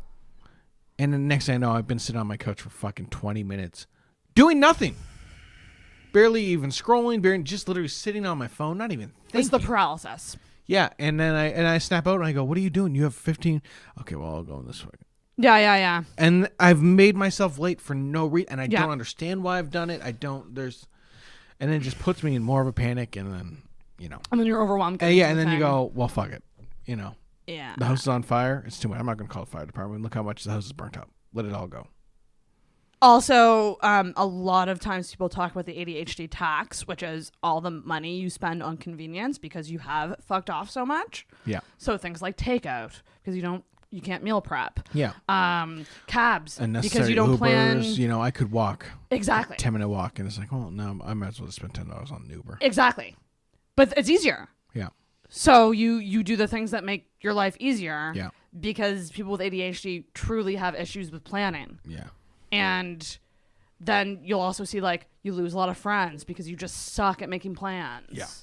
You truly just can't be like, what are you doing this weekend? You just can't do it. No. It's no fun. So, I don't know, No. I hope things get better. I have faith that they will if you're taking the steps to get there. And who knows? It might be the best thing you do for yourself. It might really change things for the better. Yeah, off stage it'd be great. Like on stage, I'm not worried about anything. It's then you'll it's have the other jokes 23 about hours a ADHD. day. Like you Yeah, can make and jokes. we'll have Like- things to explain this stuff and this and. Isn't that a typical comic? I instantly go to. You'll have material. Oh, I almost died last weekend on my way to the Cove, and I'm like, What? What Now it's a bit- happened? Uber went down a one-way road, on the bridge off ramp for the McDonald's. So we're on our way, and on our street here, Barrington, there's the part where the off ramp is for the bridge, which brings people coming into Halifax onto Barrington, and then there's people leaving where you can either go to the Bedford Highway or you can get onto the bridge. Instead of going that way, he went onto the off ramp for the bridge, and I just happened to look up from my phone and went, "Oh, those are the backs of signs. You should be able to read any sign you're driving on the road. I think we're going the wrong way, man." And he went, "Huh?" And just then a fucking car comes flying around. Are you serious? Literally, just see where your cup and Red Bull are? Yeah. They were even closer together than that. Shit. And then a bus came flying around as he's like trying to adjust himself. So now we're turned sideways, and if we get hit sideways, I'm definitely done for. And he, adjusting, and he goes into an immediate fucking panic. Stop!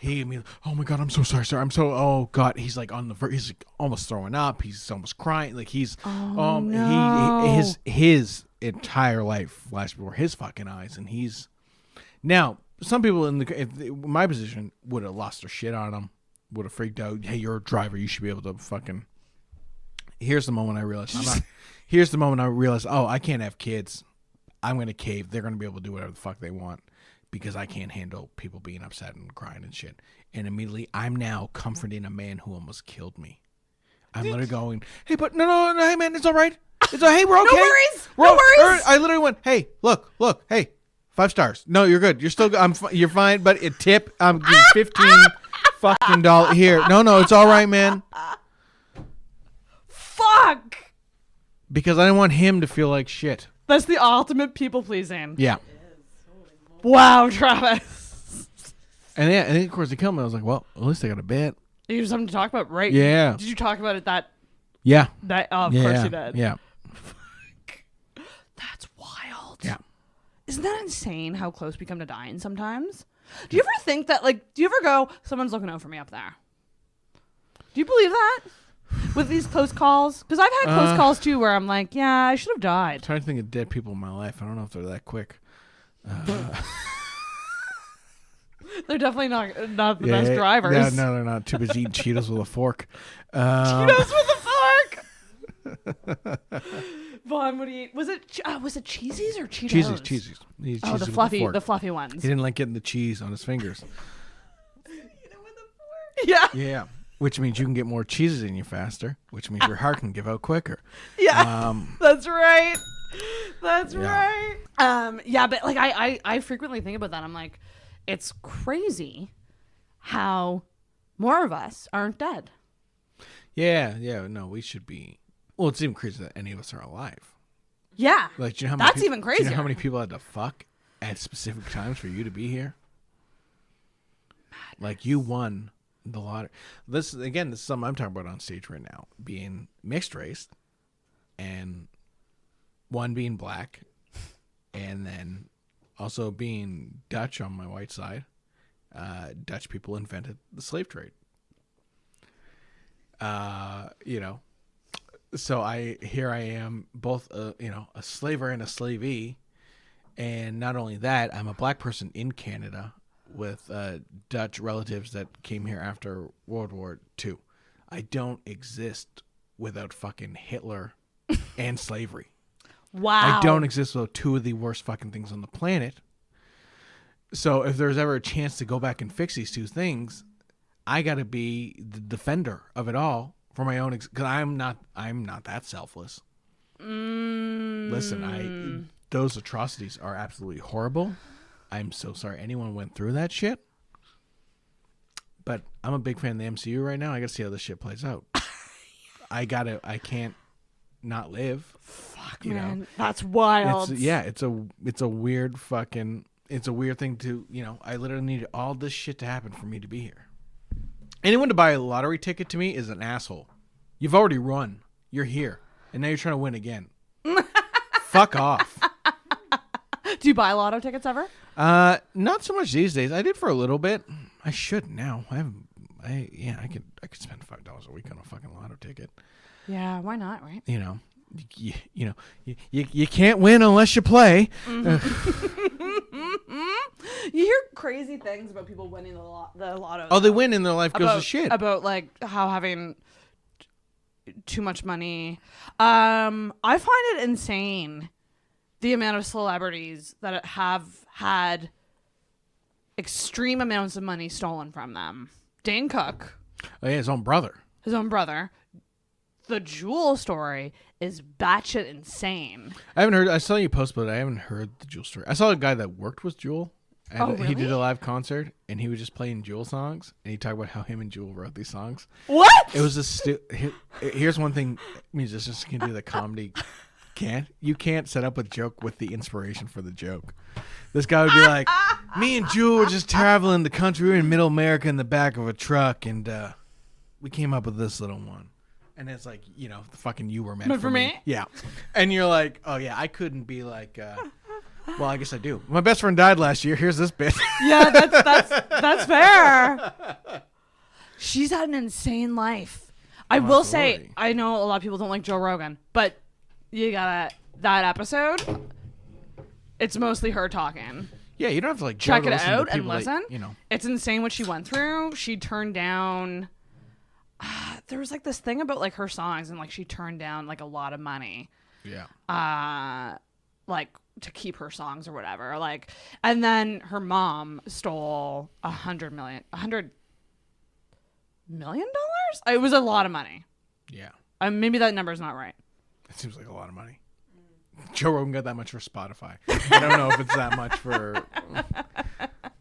But it was an insane. It was madness. Yeah. And she's not in contact with her anymore, obviously. Yeah. But it was the first time I ever saw Joe Rogan go.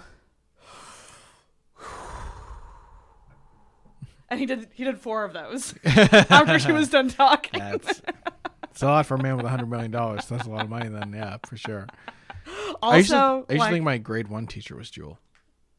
Oh, did she look like her? No, not at all. Oh, you thought she was secretly? I thought she was secretly Jewel on the weekend because I heard her. I thought because I walked into class one time. The first time I heard fucking My Hands. Yes. Jewel.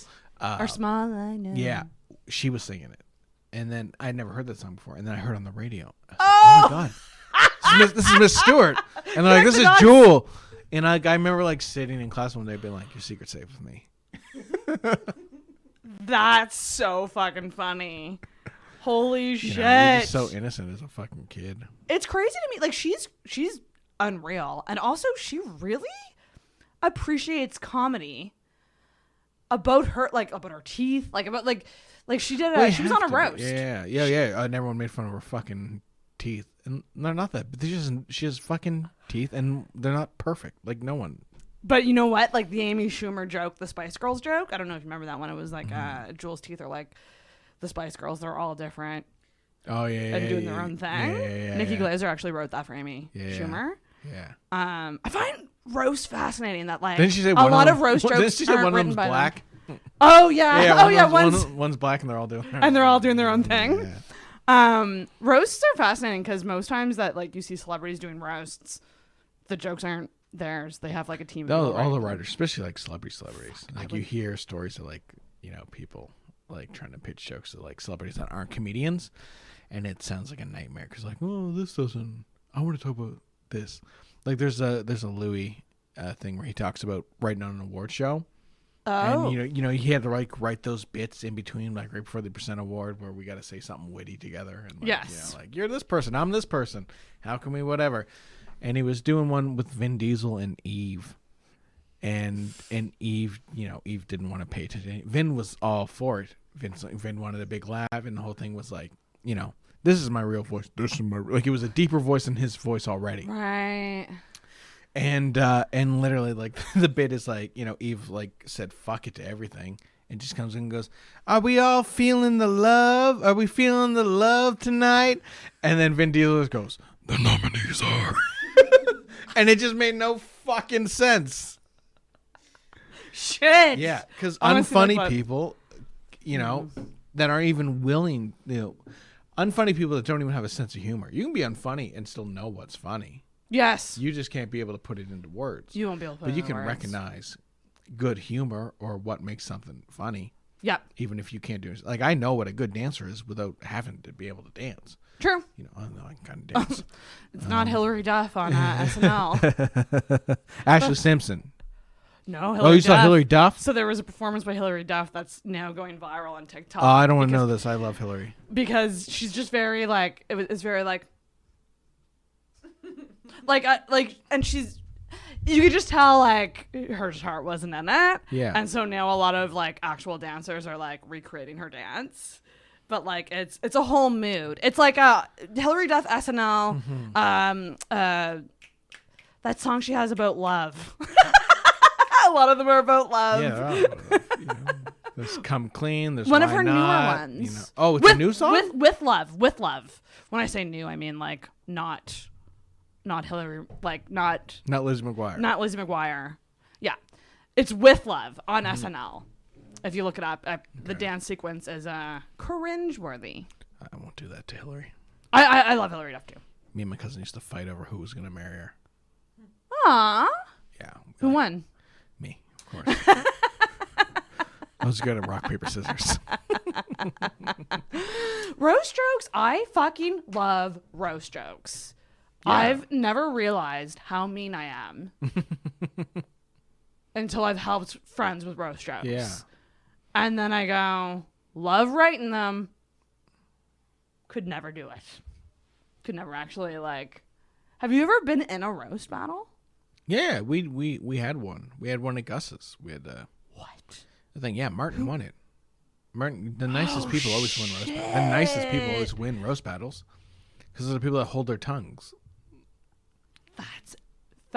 He would be a good roaster. Yeah, they have a fucking, He they have, would be good. their tongue is a fucking bull in a cage, and then you fucking keep it in, get it all pissed off, and then you let it out. It goes fucking, it gores everyone in the audience. I would pay so much money to see Martin roast Scott because when he was here for the live stream, Yeah. and he was roasting Scott the whole time, like, it was just what. I think at one point, like, he was like, Scott McLean, above or below the ground. He said something at one point, like, I wish you would go spend a week in the woods or something like it's just so simple but so cutting. And those are my favorite roast jokes when they're like very simple in concept, but like very cutting. Because I find that people can make them too complicated sometimes. Yeah. No, for sure. You gotta stick to like what's simple. But they're also kind of like, they're kind of low hanging fruit a lot of the time. Yeah, Fine. sometimes you really got to get clever in the like, the whatever the jab is about is probably very easy. It's how you deliver that package. It's got to be unsuspecting. You have to have a setup where you're like, where's this going? And then if it's an obvious thing, it's an oh shit. If it's, if you just go, if you reveal what it is before you get to the hit, then everyone goes, oh, that's cheap. Right, because there's no surprise. But yeah, the whole thing is, everyone loves a punch out of nowheres. That's, that's the most exciting part of a boxing match is, okay, people jabbing. But it's that fucking right hook out of nowhere is where people go, oh, shit. Dude. And, that's what a good roast is. The last roast battle was pretty brutal, I gotta say. Yeah, something can be really mean, and, like, that's the thing you get, like, we had to preface with the second time they did it, Gus. It's like, if you have a problem with anything, say it now, so we make sure no one brings it up. Scott McLean thinks, fuck that rule. Here's the thing. Fuck that rule if people aren't setting it up right away. If no one says it, if no one goes, hey, what are we not okay with? Then go ham.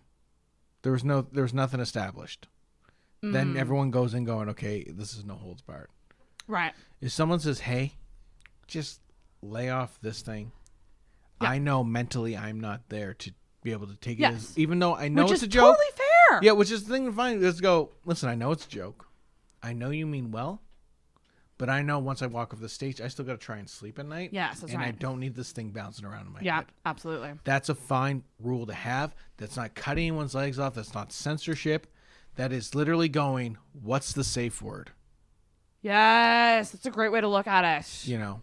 Yes. Yeah, very true. I also feel like if you have a long list of those things, it's probably just, Then there's a point where you go, yeah, okay, this is not for you. this is not for you. Recognize that. It's okay not to like spicy food. That doesn't mean other people can't enjoy it. But just don't come to wing night. That's right. You know? That's right. It does go both ways. There's, to quote my grandmother, there's a difference between scratching your ass and tearing it all to hell, which means there's a fine balance between doing which is a great one, which she used to say it all the time. That's amazing. One time we were walking into the big mall in Dartmouth, and there was an old couple walking by, and I said something, and I was like 8. And she's like, she tried to use it on me. She goes, well, there's a difference between scratching your butt and tearing it all to hell. And I went, you said that wrong. And she's like, what? I was like, you said that wrong. She said, what do you mean I said that wrong? I was like, you're supposed to say there's a difference between scratching your ass and tearing it all to hell. And she's like, I know, there's old people there. I didn't want to fucking offend them. And these 2 old ladies like walking were like, little kid said ass.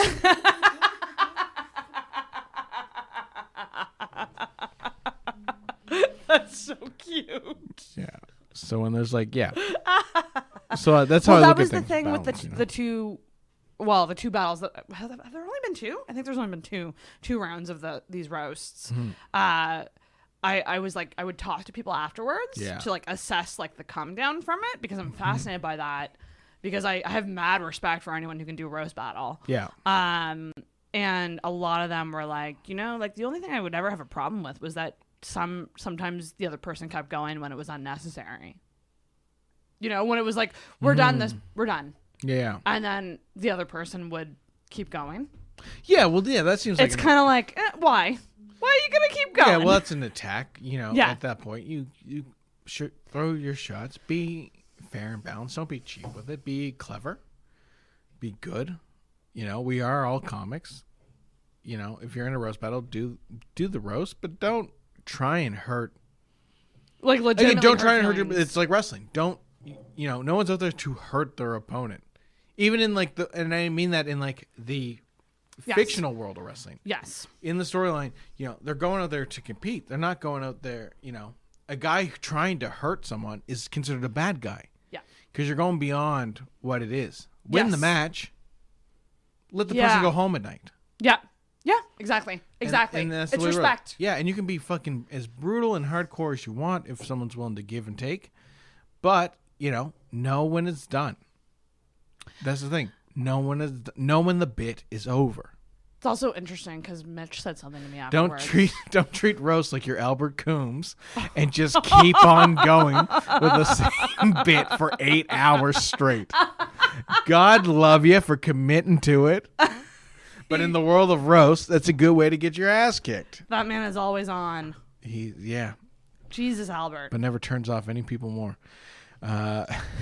Mitch said something after the roast, which was fascinating, which was because I was like, how are you doing, buddy? Because Kyle really ripped him apart. Yeah. And he was like, I was actually okay up there because he essentially said like he never really took in what was said. Yeah. He was just focused on his next joke. Yeah. And I was like, that's interesting. Yeah. So you almost go into like there's like a wall of like, but at the same time, how you respond to a roast joke also really will make the audience figure out if they like you or not. Like your responses, your little quippy responses to the like, you have to be quick. Yeah. And that's a whole other thing. Oh yeah, there's a big, people think I'm a comic, I can do a roast battle. No, it's a totally different skill. I love writing the different jokes. skill. I would never put myself in that position yet. Yeah, well that's fair. But- You know yourself and Yeah. you go, yeah, okay, maybe I can't handle this stuff right now. Maybe not. But I actually think I would be good at predicting them.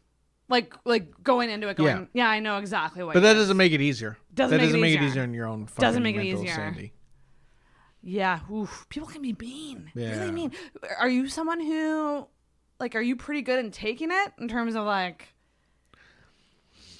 I think so. Of course, like anything. I mean, everything at least feels like a bug bite, no matter how tough you are. It's just a little. And I can, I laugh at a good one. Again, like Vaughn. If it's good, it can be as brutal as it needs to be.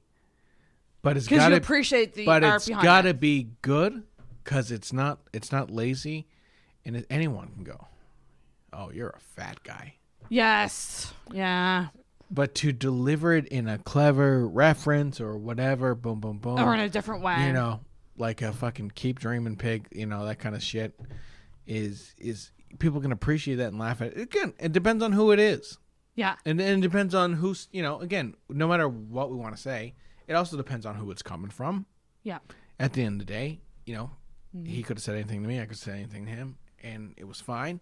Because I know at the core and at the heart, this person loves me. This person's my friend. There is literally zero ill will or ill intent in the thing. That doesn't mean there's not a little part that goes, ooh, that's spicy. But you go home knowing, okay, that was a joke coming from someone who cares about me. It came and from then the person and then it makes me feel a little better, because now someone can say something similar and I go, you don't mean shit to me. My good friend already said that. Right. He was clever and funny with it, whatever. You mean nothing to my world. See, and it doesn't affect me. That's and interesting. I'm someone who gets accustomed to spicy food by eating spicier food. So when I, if I eat a Carolina Reaper, whatever, a ghost pepper, it doesn't fucking affect me as much, because like whatever. You're building your way up. I'm building my way up. There are times where my brother's like, "Why are you so fucking hard on me?" It's like, because I love you. Yes. And I know out there it's shitty. Yes. And people be way meaner to you for less and for no reason at all. And I go, this is, I'm coming from, jokes and that. And again, he would go, yeah, oh yeah, I know you. And it does make you, to a degree, a little stronger person. Now, not everyone can handle that. And I think people that dish out stuff like this need to recognize when people can't. That's what Kyle essentially said to me. Some people need a rub and not a pat, because even a pat can make them hurt. Yeah. Yeah. And it's all about, again, scratching your ass and tearing it all to hell. There's a difference. Because, you roast who you love, but yeah, oftentimes I think we can be scared to roast the people we love, because we're like, oh, we're going to expose something we know about you and throw it back at your face in a way that you've never seen before. Yeah. And sometimes, like, that person might not be ready to hear that. For sure. And then you have a weird friendship thing where you go, oh, this is awkward now. It's all about identifying who can handle what and boom, boom, boom. I feel like I would do best at, like, roasting people I know well, but also roasting people I really hate. Of course, and that's the easy thing to do and fun, but that's the passion behind it. And then and that's why you don't do that. You don't roast people you dislike, because then it becomes yeah. And then it becomes aggressive, and it's not fun anymore. Yeah. To do it, someone you're comfortable with and whatever. It's so you're judging tonight. By the time this comes out, it would have already happened. So we're not skewing anything by me asking you this. But what are you looking for in a roast winner? just smart. Smart jokes, Just clever very jokes. simple. Just smart and clever. Like literally just. Are you going off of audience reaction as well? Because Of that course, can be you biased. always got to take that into consideration. Yeah. Again, now I am also someone who, if I see people laughing at stupid shit, I can't tolerate that. Now people go, "Oh God, your fucking ego! You think you know everything about comedy?" No, that's not the case. But I also know when there's like a clever laugh and there's a fucking Big Bang Theory laugh.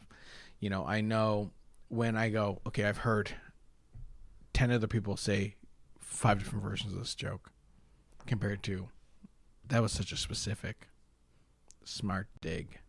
Yes. Whether or Well not written. And I can't also just go by the audience. No. Because at the end of the day, all the people roasting each other, nothing against them. Yeah. If I was up there roasting too, same thing. Yeah. We're nobodies. Yeah. No one knows who the fuck we are. Yeah. No. So if you have a really good personal one, and they don't laugh, but I get that shit. That shit's good. Then I'm gonna give you points for it. Fuck. Yeah. I can't be someone who goes, well, that didn't get laugh. That's not funny. I go, well, they didn't laugh because and then object. Like, I'm fucking too. I constantly have a devil and an angel on the side of my going. Yeah, the audience should be able to get the joke. That's part of it too. Yeah. But at the same time, a really smart one that is just because we're not famous. I can't let that slide either. I got to go, that's good. Yeah, exactly. Whether or not you got that. Right. And I'm excited. I like that. can We be have a mean, fair I can be judge mean to tonight. everyone. Was that? I can be mean to everyone. Which is good because I'm the judge. Lauren's like, you should wear a white wig and a judge. I'm like, no, people are going to start roasting me. Are you the only judge? No, I think other people are judging. I wonder who you'll be with. Because that's the other thing, too. Mm-hmm. I feel like with judging, personal bias can come in so much. Yeah. More than you think. Because, like, if there's a certain pairing, Mm-hmm. I think most people are like, I really want to see this person win. Or, like, you know what I mean? Yeah. Like, you're I don't kind give of a shit swayed a about certain that. way. But like, I like that you're coming from a very, Yeah. like, No, let's absolutely. just see what you got, both of you. Yeah. You know, like, No. so, my gosh, No, it's I'm going to be fun. very, very excited. Okay, next segment. Mm-hmm. This is slightly different from the rant, but similar, still Yeah. negative. But this is more unique to you. I feel Yeah. like rants are more universal. Yeah. Unpopular opinion is like, you say it at a party and people go, ooh, like, you know what I mean? Yeah. Do you have an unpopular opinion? Don't hate me for this, but it's time for an unpopular opinion. Probably a few. Yeah? I don't like Nutella, which I know it's a big one. People are like, I love Nutella. What? It's some people's whole personality trait. Put it on everything. I don't care. It's true. Yeah, It's a big one. Yeah, I mean, I get a lot of unpopular opinions, I guess, on some people, on some things. I don't know if I have a specific one. I mean, I have a bunch, really, more than anything. I don't like. I'm someone who doesn't like when people are like, oh, enough superhero movies. We're sick of them. Just don't watch it. Yeah. Take a break yourself. They're there when you want to jump back in, if ever. People. Why is it bugging you that there's who movies gives a out shit? there? Some people get joy out of it. Some people want ever, And I always hate when like, oh, this movie's too long. As I watch fucking 6 hours of a season of a TV show in one day. This 3-hour movie's too long. I can't sit here with the same characters for 3 hours as I binge watch 20 episodes of Friends in a fucking weekend. I don't know what it is about David Schwimmer's face where they can sit through 40 hours, but then like a 3-hour Marvel movie, oh, this is too long. You don't need it. Don't watch it. Take a break. Jump in and out like anything. Like when a podcast goes too long. Hop back in. We're not talking live. Pause right now. And when you come back, it'll be continuing this sentence I'm saying right now. Well, you can make choices. You know? It's so, and of course, like, oh, Hollywood's out of original ideas. No, you're not scrolling enough. Find shit. It's all out there. There's so many movies being made. Yeah. Find what you want. And if you can't find it, fuck you. Find what you already liked. No one owes you a good movie. Oh my God. I'm sure it's probably been already said on one of the 6 appearances. It's still the biggest goddamn let people thing. enjoy what they enjoy, and who cares otherwise? Just know that someone else likes it. That's like Whatever the movie you hate the most saves someone's life. yes. I got a message from Scott. I'm gonna read right here on the podcast that him just trying to cause shit with me, because that's just what Scott does. And if Scott didn't do that, he might be in a better position with friendships and shit. But this is what he chooses to do. Taylor released Red All Too Well. Yeah, 10-minute version. Oh, I know. Oh, I know. Taking everyone by storm. Everyone's loving it. Yeah, of course. Do you not know who I live with? How is Lauren doing? Is she okay? I think Yeah, I think she's doing. I say I don't know. But I know it's did a you very. hear it? I know it's a very. No, I didn't. I didn't listen. Okay. I don't. Can you appreciate it? Being on the outside and not an insane Swiftie. I like For that what it she's. is. You know, again, own your masters. I like that business move. Yes.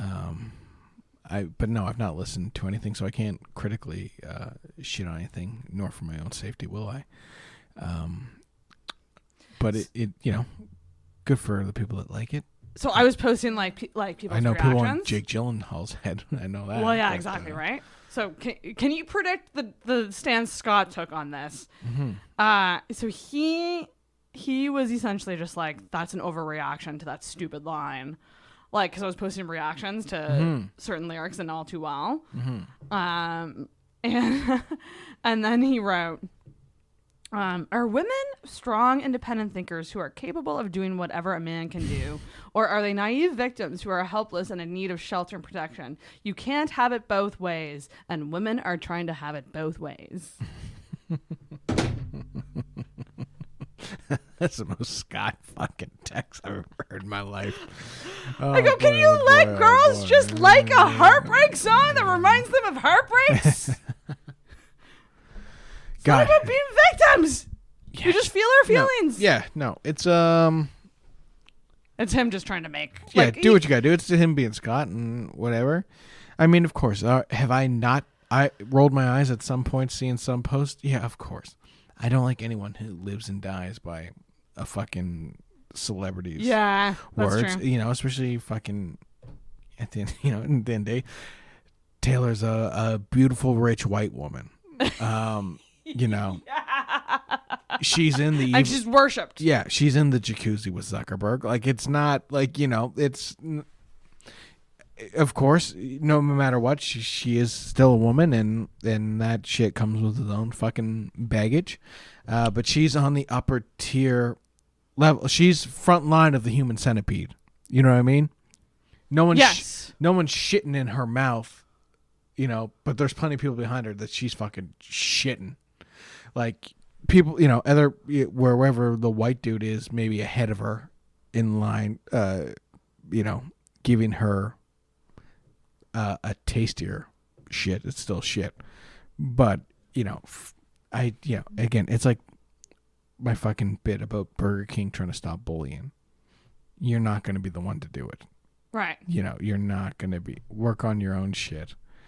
Then, you know, it's nice that people are inspired to be like, yeah, whatever.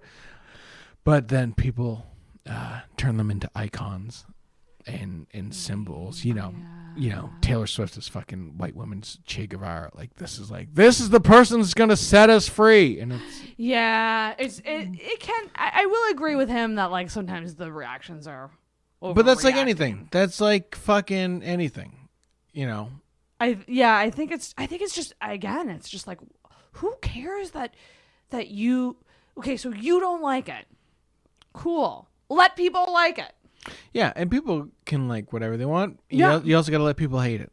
Yeah, that's true too. You know, you got to that's a fair point. It has to go the other way. You know, I don't try and make anyone like wrestling. I say, here's what I like about it. Here's my connection to it. This is my thing. If you don't like it, cool. You don't need, you know, but I'm not going to attack you for liking something. I'm going to maybe attack that thing you like because there's things about it I don't. But I don't fault anyone for buying into this or staying up till 4 a.m. for their fucking whatever. You know, it is what it is, and that's what you like. And at the end of the day, I'm glad that's what brings you joy.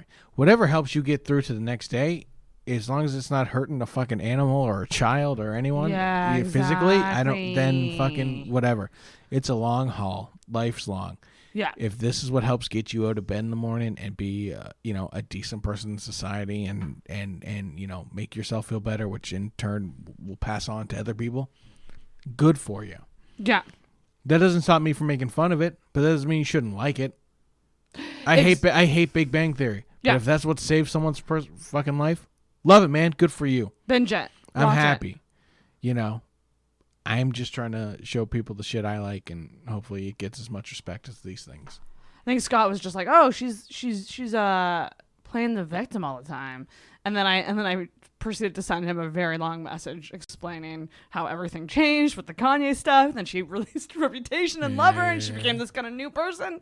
And Folklore and Evermore aren't even based on her life. So she's really living a really private, happy relationship that she doesn't even write about anymore. So she's really not the victim anymore, Scott. And then he was essentially just like, maybe I'll listen to the song and give it a shot. Yeah, of course. Yeah, fuck yeah.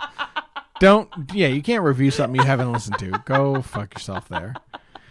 It's just like, God damn it. No, Scott's a man. Scott's Michael J. Fox trying to plunge a toilet. He just makes a bigger mess than he's trying to clean up. No.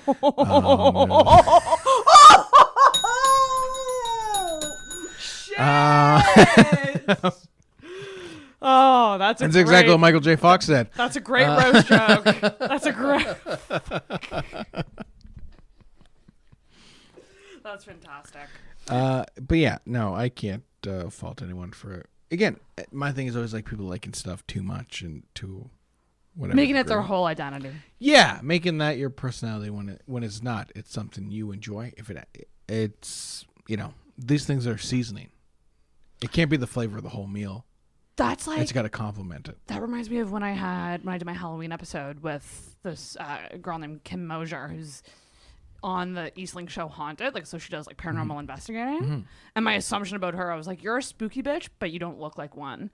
And I feel like those are the real spooky bitches, because they're not. What an assumption! Because they're a ghost hunter is kind of spooky, but upon her appearance, she doesn't come off as This is it. why I hate that segment, because I suck at it. I really suck at the assumption segment. But I was essentially just like, you're not making it your whole. You look normal. Yeah, you look like a normal bitch. No, it's you know what I mean. And but you do these cool things, but it's not all of who you are. No, I get it. I like. It's like fucking weed culture. Yeah, same thing. I have my pens at night to fucking chill out and sleep and shit and whatever. Yeah. But I'm not a guy. Hey, 420 man. Hey, You wouldn't put in your Tinder bio. No, must be 420 friendly. No, because it's not my thing. I'm so much more than what helps me sleep at night. Yes. I'm more. This is my. Yeah. It's a thing. I enjoy.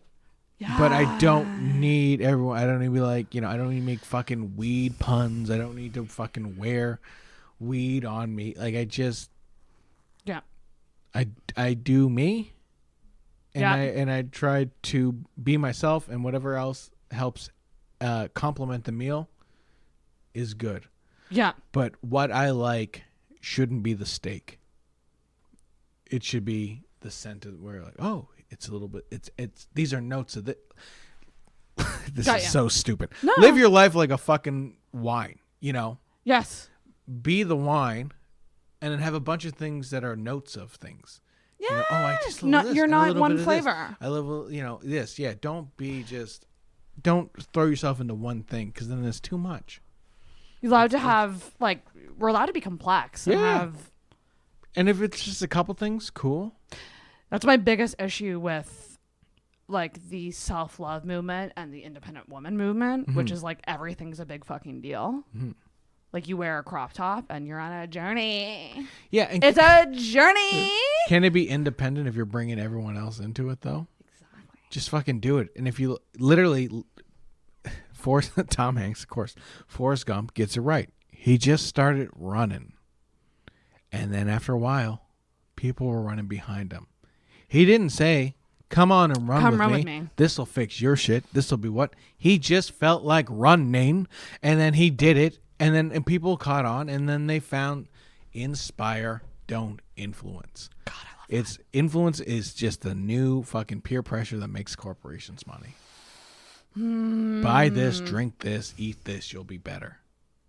No, do this. Have people see that, oh, it's working for them. Maybe I'll give that a shot. Oh, it didn't work for me. But no one made me say, this is the thing that makes me better. Yeah. They said, this is an option. This worked for me. It might not work for you. This was my personal experience. Again, yeah. And what it did for me. Yeah. I feel like I'm arguing with Scott a lot lately. So we got into another fight, and this is the question I want to ask you. Mm-hmm.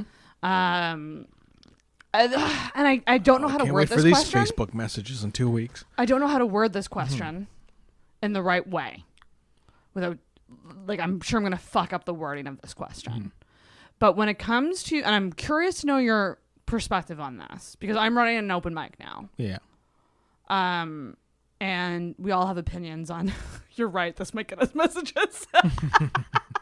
Maybe think, Sarah, about keeping this in or not. Yeah, can I just enjoy my album release? Yeah. No, shoot it my way, please. Okay, booking on shows. Booking diversity on shows. And that is the way that I see that, anything other than a straight white male. Yeah. So women, different races, different sexualities, different people. Mm-hmm. If you are going out of your way to create spots for those people, some people seem to think that you're doing that only because those people are who they are. I come from the school of thought of I want to give everyone a chance to suck. Yeah. With open mics. Mm-hmm.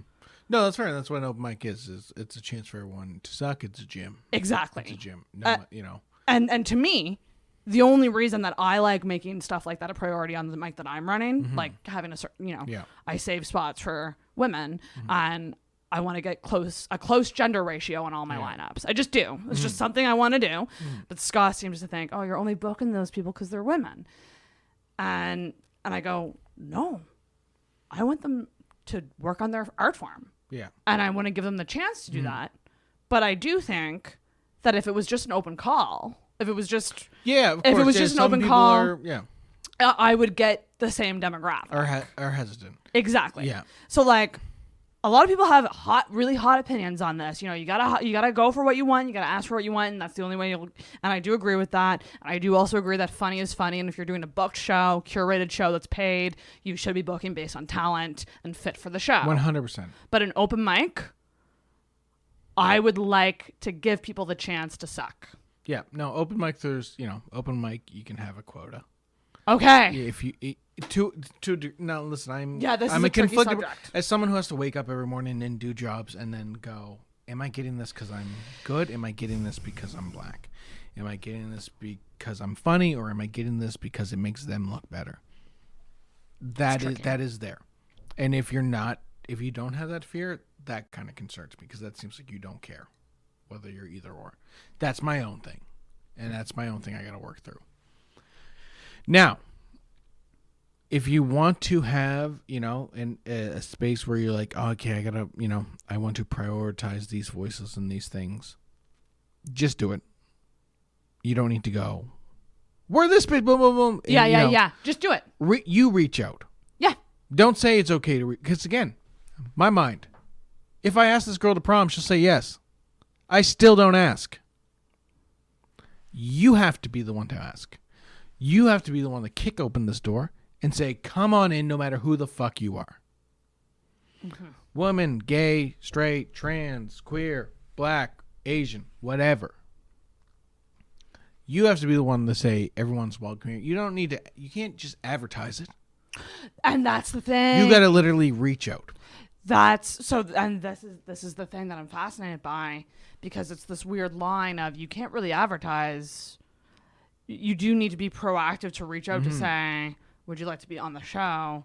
But obviously you're not sending the message, would you like to be on the show because you're lesbian? Like, in my opinion, you can't. It comes off as cringy to me. You can't say that, but you just have to give them the opportunity. Yeah, it comes off, a little cringy to just hang a sign and go, cringy. Queer people and POCs, priority. It comes off cringy to me, and it doesn't make me feel welcome as someone who is very autobiographical in his stuff and storytelling stuff. That's not always the best audience for me. Because even though I'm being authentic to myself and I'm telling stories about I still feel can we laugh at this? Is it okay for me to laugh at this story that this black comedian is telling about his experiences can I?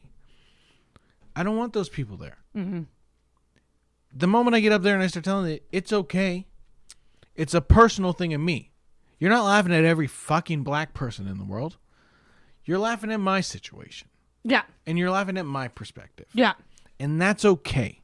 I'm giving you permission to laugh at what I'm talking, because you're not laughing at me, you're laughing with me. Because if I couldn't say it, I wouldn't be saying it. If I wasn't comfortable with you laughing, it wouldn't come out of my mouth. Everything coming out of my mouth, the intention is to laugh at the end of it. Now, again, I have no problem with silence. There's parts where I want it. But at the end of the joke, the point is to laugh. And it kills all momentum when someone has to go. Is this okay to laugh at? Okay. Go fuck yourself. You're not on my side. You're really not. Because you're not comfortable with yourself then. You can't tell the difference. You just think things are bad, things are good. Things are good don't involve any mention of race. Things are bad, mention anything or race. And that sucks. That makes me feel way more alone than some fucking hick town going, it's funny because he's black. That bugs me too. But at least they're doing something. At least there's something there. And then I'll change my act to whatever they need to do because I won't listen. I don't exploit myself. I don't. I have not for years. I've realized the laugh is not worth my self-dignity. So if I'm telling you something, it's because I trust you with the laugh and that you're going to laugh at the right spot. If you laugh at the wrong spot, I adjust. I'm the professional. I'm the comic. I know what the fuck You I'm can doing. gear the ship or steer the ship. Yeah. As the moment I take the stage, look at me. I'm the captain now. Yeah. I don't want people to, I don't. Did you just quote Breaking Bad? No, I quoted Tom Hanks, Captain Phillips. Oh, what was the Breaking Bad one? Oh yeah, well he's the one who knocks. Yeah, I'm the one who knocks. Yeah. So yeah, have diverse shows and promote them and make people feel comfortable. Sometimes the way people try to make people feel comfortable, it makes them feel uncomfortable. There's, it's got to be sincere, it's got to be honest, and it's got to... If you're making someone feel different, you're not making them feel equal. No matter how good it is. No matter how good the intention is. Which is why I find themed shows interesting. Yeah, people love a themed show. Because, but there's this weird...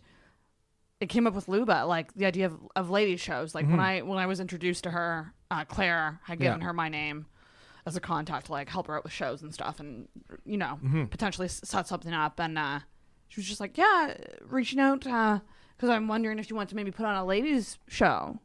I go, "Why does it have to be a ladies show?" And it was just an interesting like moment of like, why do we feel like it has to be themed? For us to be featured on it heavily. Like I personally loved the show that Dan and Claire did at Good Robot because it was two women and one guy. It was amazing. It was like, it wasn't a ladies show. It was just a show. It was just a show that it happened to have slightly more women than men. Yeah. And then same thing with I would say like pride shows, yeah, for sure, showcase that audience. Yeah. But I personally really want to see just more shows that have more variety of people. Yeah, which is good. There's nothing wrong with variety. No one likes to do the same shit over and over again. No one wants to see 12 different colors of plaid. I get that. And I also think that if these people are given the chance to suck, I love saying it that way because I'm not booking open mics based on talent. I'm booking it based on, do you want to show up and try this thing? Yeah. It's an open mic. It's an open mic. That's what an open mic's for. I'm going to make sure the show is good by booking a good headliner and a good host that I can trust to run a good show. That's it. And mix in some maybe more experienced open micers. Yeah. But I want new people trying this thing. And if I have to reach out to you to offer you this versus me waiting for you to come to me, I'm going to do that. To me, it's just taking an extra step to inject some new people into the scene, hopefully. And hopefully, if they do it, love it, come back again, they'll be like, oh, well, where else can I do this thing? Yeah. Okay, contact David for Oasis, contact Martin for... And we'll start seeing And that's these where you'll people. find. That's where you'll find who's in it for to be a comic and who's in it to get laughs. Exactly. Because people will show up to shows. So that's my intent. Everything goes both ways where promoters got to reach out, not just say, here's an open casting call with we're looking for this and this and this. Reach out to these people, reach out to these communities and go, hey, do you want to be on the show? Hey, I hear you're interested in comedy. Do you want to... It's sending messages. Do you want to try? Yeah. It's not even that much work. It's just reaching out. And that's And just that goes a long something I way. feel strongly about. It goes a long way. I think it does too. And it's not and Scott thinking that it's I'm only reaching out because they're filling a quota. It's like, no.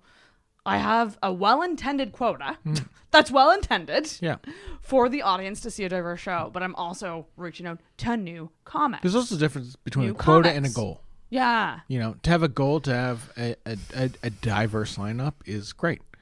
To have the goal should be to have a diverse and good lineup. Yes. Now, if it's an open mic, it's not always who going to be gives good. a shit? Yeah, it's an open mic. You know, it's the kiddie pool. Yes. No one should be upset about not getting on an open mic or getting asked to go on an open mic. You should try to sign up for the open mic. And if you can't get on, whatever, wait your turn. Some people wait. In other places and provinces, people wait months to get on a show. Months. Oh, you didn't get on this week or next week?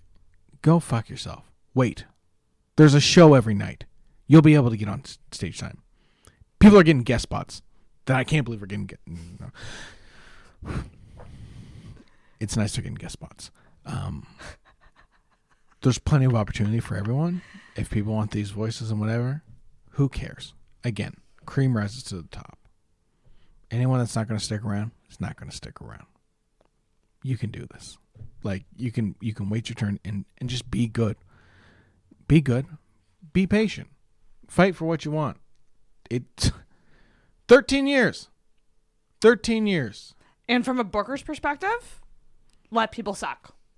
Yeah, let 'Cause people that's grow. kind of my thing with the women stuff. And there's another hot take. I really do think that men tend to see women suck and they're instantly decided they suck. Mm-hmm. And yet we see, and because I think males can be, there's more camaraderie amongst male comics and it's more social and fun to go out and go on more shows comfortable, together. yeah. So they're doing a lot of shows and arguably more shows than women are. Yeah. In terms of open mics. Yeah. But they can go throw shit at the wall, throw shit at the wall, throw shit at the wall, And stink on stink, stink. have a good set, and everyone goes. He's growing. Yeah. Whereas, like, a woman doesn't impress you maybe 2 times that you've seen her, and she's not funny. Yeah. And I truly do believe that. I'll die on that hill. And so by that standard, I just want women to be sucking more consistently. Yeah, give them the chance to suck. And here's the thing. Come suck. Most comics stink. Most comics That's the quote. stink Yes. in the nicest possible way. It's true. Most comics stink. Here's the thing. More comics are men than they are females.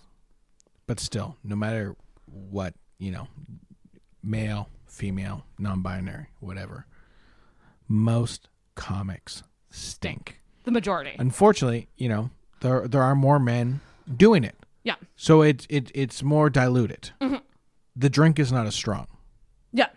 There's less women Oh, that's a great way to look at it. doing comedy.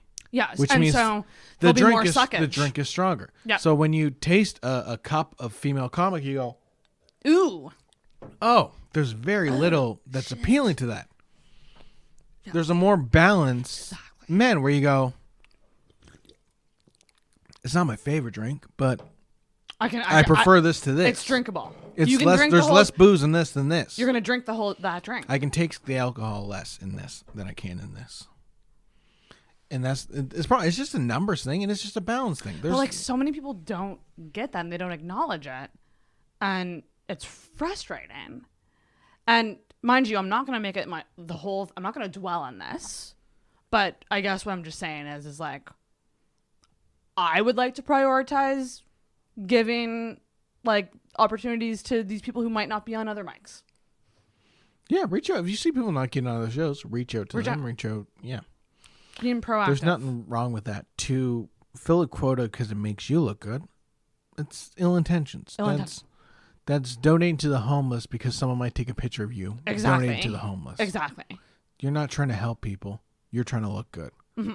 And that is a problem. Mm-hmm. That is 100% a thing I think some people do. It's a lot of fucking wolves in sheep clothing. They go, we're promoting this and we're promoting diversity and we're opening voices. Nah, nigga, you trying to save yourself.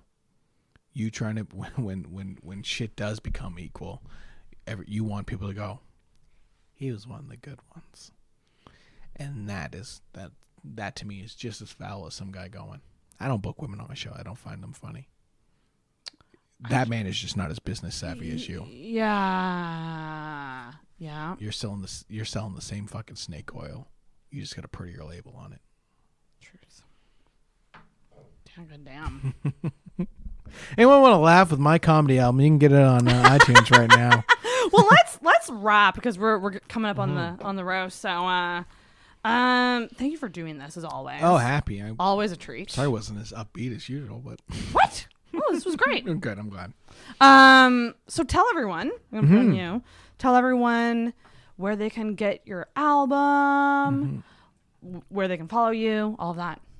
Well, when this airs, Killed at the Funeral will be out today, when this airs, hopefully. So you can check it out on iTunes and Apple and all that stuff. Please go get it there first. It'll be everywhere else too. But that is the one that helps the artist the most and, really promotes their stuff and, bumps them up. It's always good to have a number one credit on something. So please check it out on there if you can. Other than that, watch This Hour Has 22 Minutes. Every Tuesday, I write on that, so occasionally you may hear a joke that's mine. Other than that, April, Halifax Comedy Fest, I'm doing 2 tapings, one at the casino and one at the Lower Deck. Both filmed for TV. You can get tickets now there. Fuck yeah. So go jump on that. There's a lot of great local guys, and it's a big stacked-up lineup. There's John Doerr and Orny Adams and Kevin McDowell from Kids in the Hall. Saw that. That's madness. It's a sick lineup, and I'm honored to be a part of that. Other than that, if you happen to be at WrestleMania, April 2nd or 3rd, I'll be there losing my shit. I'll be the so cool. guy losing his mind with his buddy. And, all thanks to Clifton Cremo. Yeah, all thanks to Clifton, who inspired me to just do it. Inspire, don't influence. Inspire. Don't influence. Don't forget, I am Halifax's third best comedian, but the only stand-up comic on the list that does make me the number one stand-up comic. So fuck you, Chris Halef, Albert Coombs, Kyle Barnett, Sam Bartle, Pregina. I like it, but I'm still better. Vince Hoban. Or Vincent Alexander, whatever last name you're going by these days. Same with old Petey Boy, Martin Edwards, Catherine Robertson, Ian Black, Richard Allen, Daniel Allen, Itai Cooperman.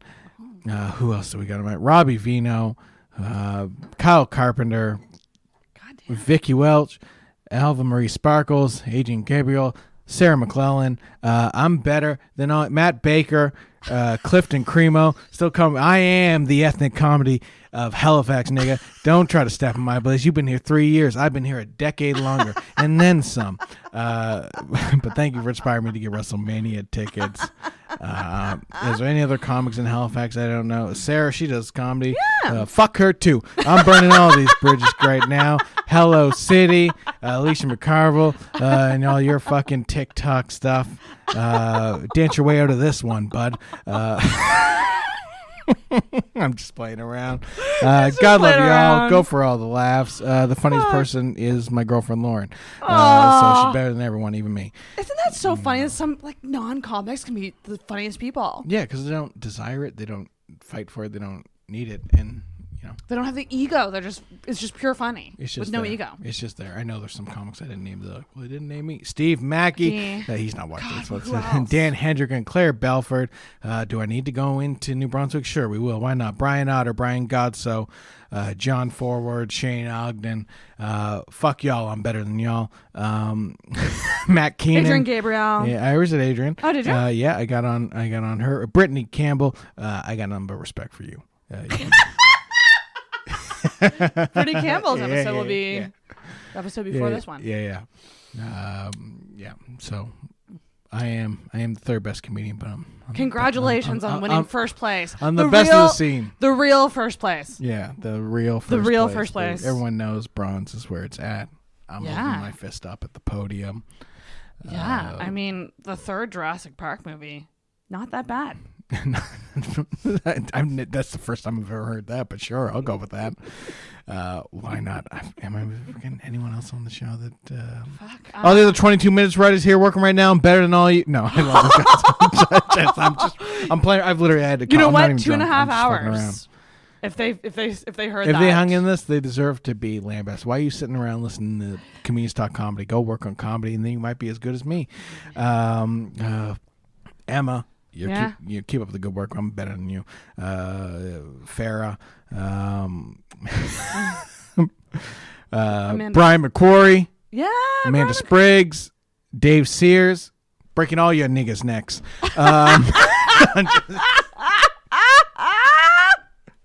This kid is on fire. No, I'm just fucking around. He's just on tequila. Not even. Like, I'm not even drunk. You had a couple Which shots. makes me more. I had the one and I had the mixed drink. And then 3 blue And lobbies. yeah, a couple blue lobbies. I'm like just playing Well, around. you have to judge a roast battle, so. I do. So I got to, I'm just getting in my roast mode. Oh, I can't wait. A liquored up kid. Yeah. Roasting. Yeah. Oh, it's gonna be great. I bet you. Okay, I bet you anything. This will already be out after the roast. I bet you anything. Travis's responses to these roast battles are gonna be funnier than the actual roast. Not now. You jinxed that. Did I? Fuck. Yeah, it's okay. But that's all right. He's gonna suck. We roast a lot of comics here. I think I forgot some. Oh, I forgot Martinello and Durham and Jim. But again, I'm only roasting real comics. I'm fucking around. Jesus Christ. I don't need any more fucking text messages after every goddamn time I'm on here. And God love Kyle Rittenhouse of Halifax, Scott McLean. There we go. We did it. We're done. We did it. We're done. Ring that bell. Seriously, guys. Love you.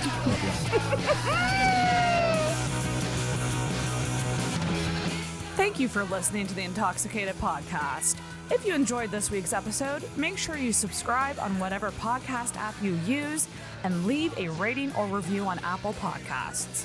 You can also give us a follow on Facebook and Instagram at Intoxicated Podcast and check out our video episodes on the Intoxicated YouTube channel. Until next week, feel hard and talk hard. Intoxicated Podcast is hosted and produced by Sarah McClellan, co-produced by Sarah Nicole, edited by Brendan Milchin, and brought to you by the messiness of life.